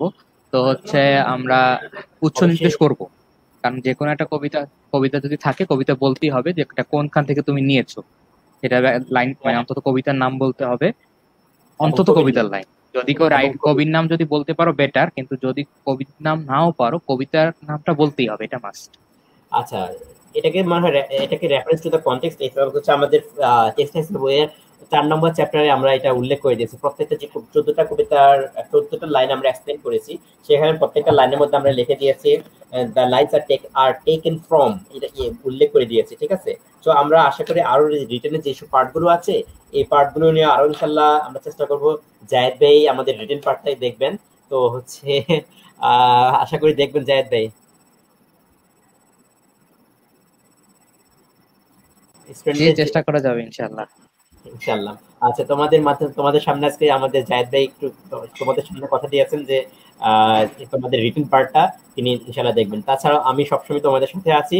এছাড়া আরো তোমাদের সাথে যারা আছেন, তোমরা তোমার ভাইয়ের মতো মনে করে, নিজের ভাইয়ের মতো মনে আচ্ছা, করে এখানে আরেকটু বলে রাখি আমি, যে সেটা হচ্ছে আমি আসলে হ্যাঁ sure। আহ হাসান হাসান আমাকে বইটা যদিও মানে অনেক আগে থেকে কিছু পার্ট পার্ট দেখাইছে, কিন্তু আমি বইটা তখন অতটা দেখতে পারিনি। তো আমি রিসেন্টলি দেখলাম বই। তো সেক্ষেত্রে আমার কাছে মনে হয় যে তোমাদের রিটেন নিয়ে যেসব কোশ্চেন আছে, সেই কোশ্চেন অনেক কিছু যদি তোমরা বইটা একটু বুঝে পড়ার চেষ্টা করো তাহলে হচ্ছে এমনি ক্লিয়ার হয়ে যাবে। যেমন হচ্ছে এখানে প্যারাগ্রাফে 10টা এক্সাম্পল দেওয়া আছে। এটার মানে এই না যে তোমার এইভাবেই লিখতে হবে বা হচ্ছে প্যারাগ্রাফে এগুলো এই কটা পড়লেই হবে, তা না। এখানে হচ্ছে যে একটা প্যারাগ্রাফ তুমি কিভাবে লিখতে পারো তার উপর স্যাম্পল দেওয়া আছে। তো এরপরে হচ্ছে আমরা শিওর। আজকে সব আলোচনা করলাম। এতদিন ধরো তুমি বইতে স্যাম্পল দেখছো, তুমি টপিক সেন্টেন্স কি, সাপোর্টিং ডিটেলস কি বা কনক্লুডিং সেন্টেন্স কি কিছুই জানো না। তো এখন হচ্ছে আমরা যেটুকু আলোচনা করলাম একটা বেসিক ধারণা পেলা। এখন হচ্ছে এখান থেকে তোমরা আশা করা যে বই দেখলে এখন অনেক কিছু ক্লিয়ারলি বুঝতে পারবা। তো এরপরও কোনো কোশ্চেন থাকলে আমরা আবারও মিট করবো ইনশাল্লাহ। তো আচ্ছা আমার মনে হয় যে আজকে আমরা শেষ করি, হাসান। আচ্ছা, ঠিক আছে, আমি তোমাকে তাহলে বিদায় দিচ্ছি, ঠিক আছে। ওকে, আসসালামু আলাইকুম। আচ্ছা, তোমরা তোমাদের সাথে যেহেতু অলরেডি এইসব নিয়ে কথা হয়েছে, তোমরা টেক্সট বইটি দেখতে একবারে পেজ নাম্বার 330 নম্বর পেজ যদি দেখতে পাও, এখানের মধ্যে আমি ইয়াতে লিখে দিয়েছি, দেখা যায় কিনা দেখো। Topic sentence, supporting details 1, supporting details 2 এবং কনক্লুডিং সেন্টেন্স। তার মানে হচ্ছে আমাদের যে এটা আমরা করেছি সেটা হচ্ছে প্যারাগ্রাফ যে সিস্টেমে লিখতে হয়, যে সিস্টেমে লিখলে টিচাররা স্যাটিসফাইড হয়। তোমরা বুঝতে পারছো যে তোমাদের ইংলিশে যে খাতাগুলো দেখবে, রিটেনে যে খাতাগুলো দেখবে, সেই খাতাগুলো দেখবে কে জানো ভাইয়া? ইংলিশ ডিপার্টমেন্টের টিচাররাই দেখবে। আই রিপিট, ইংলিশ ডিপার্টমেন্টের টিচাররা দেখবে। সো সেই জন্য হচ্ছে তোমাদের যে সিস্টেমে প্যারাগ্রাফটা লিখতে হয়, তোমরা অ্যাজ ইউজুয়াল সিস্টেম যদি লিখে আসো, সেই সিস্টেমে লিখলে ভাইয়া তোমার যে ভালো মার্কস আসবে না। সো আমি বিশ্বাস করি যে আমরা আজকে যে ডিসকাশন করেছে তোমাদের সাথে জায়েদ ভাইয়া, এবং হচ্ছে আরো আমরা আলোচনা করবো এইসব নিয়ে। তো যে সিস্টেম, যে স্ট্রাকচারটা ফলো করার জন্য তোমাদেরকে আমরা অনুরোধ করছি, এবং এটা কিছু আমরা স্যাম্পল দেখিয়ে দিয়েছি, ঠিক আছে। যে আমি যে প্যারাগ্রাফ গুলো দিয়েছি হুবহু যে এটা লিখতে হবে ভাই, এটা না। তোমাকে একটু আরো সংক্ষেপে বা আরো নিজের মতো করে লেখো, কিন্তু এই সিস্টেমটা তোমাকে, এই স্ট্রাকচারটা তোমাকে ফলো করতে হবে। তাহলে যদি তুমি ফলো করতে পারো, আশা করি ইনশাল্লাহ তোমাদের যারা অ্যাডমিশন ক্যান্ডিডেট আছো তাদের প্যারাগ্রাফ গুলো অনেক বেশি হাই স্ট্যান্ডার্ড প্যারাগ্রাফ হবে, ঠিক আছে। যখন অন্য লেখাগুলো হবে স্বাভাবিক অ্যাজ ইউজুয়াল লেখা, আর তোমার খাতাটাতে যখন দেখবি স্ট্যান্ডার্ড লেখা, ঠিক আছে, তখন কি তোমাকে মার্কস কম দিবে? কম দিবে বলো আমাকে? কম দিবে?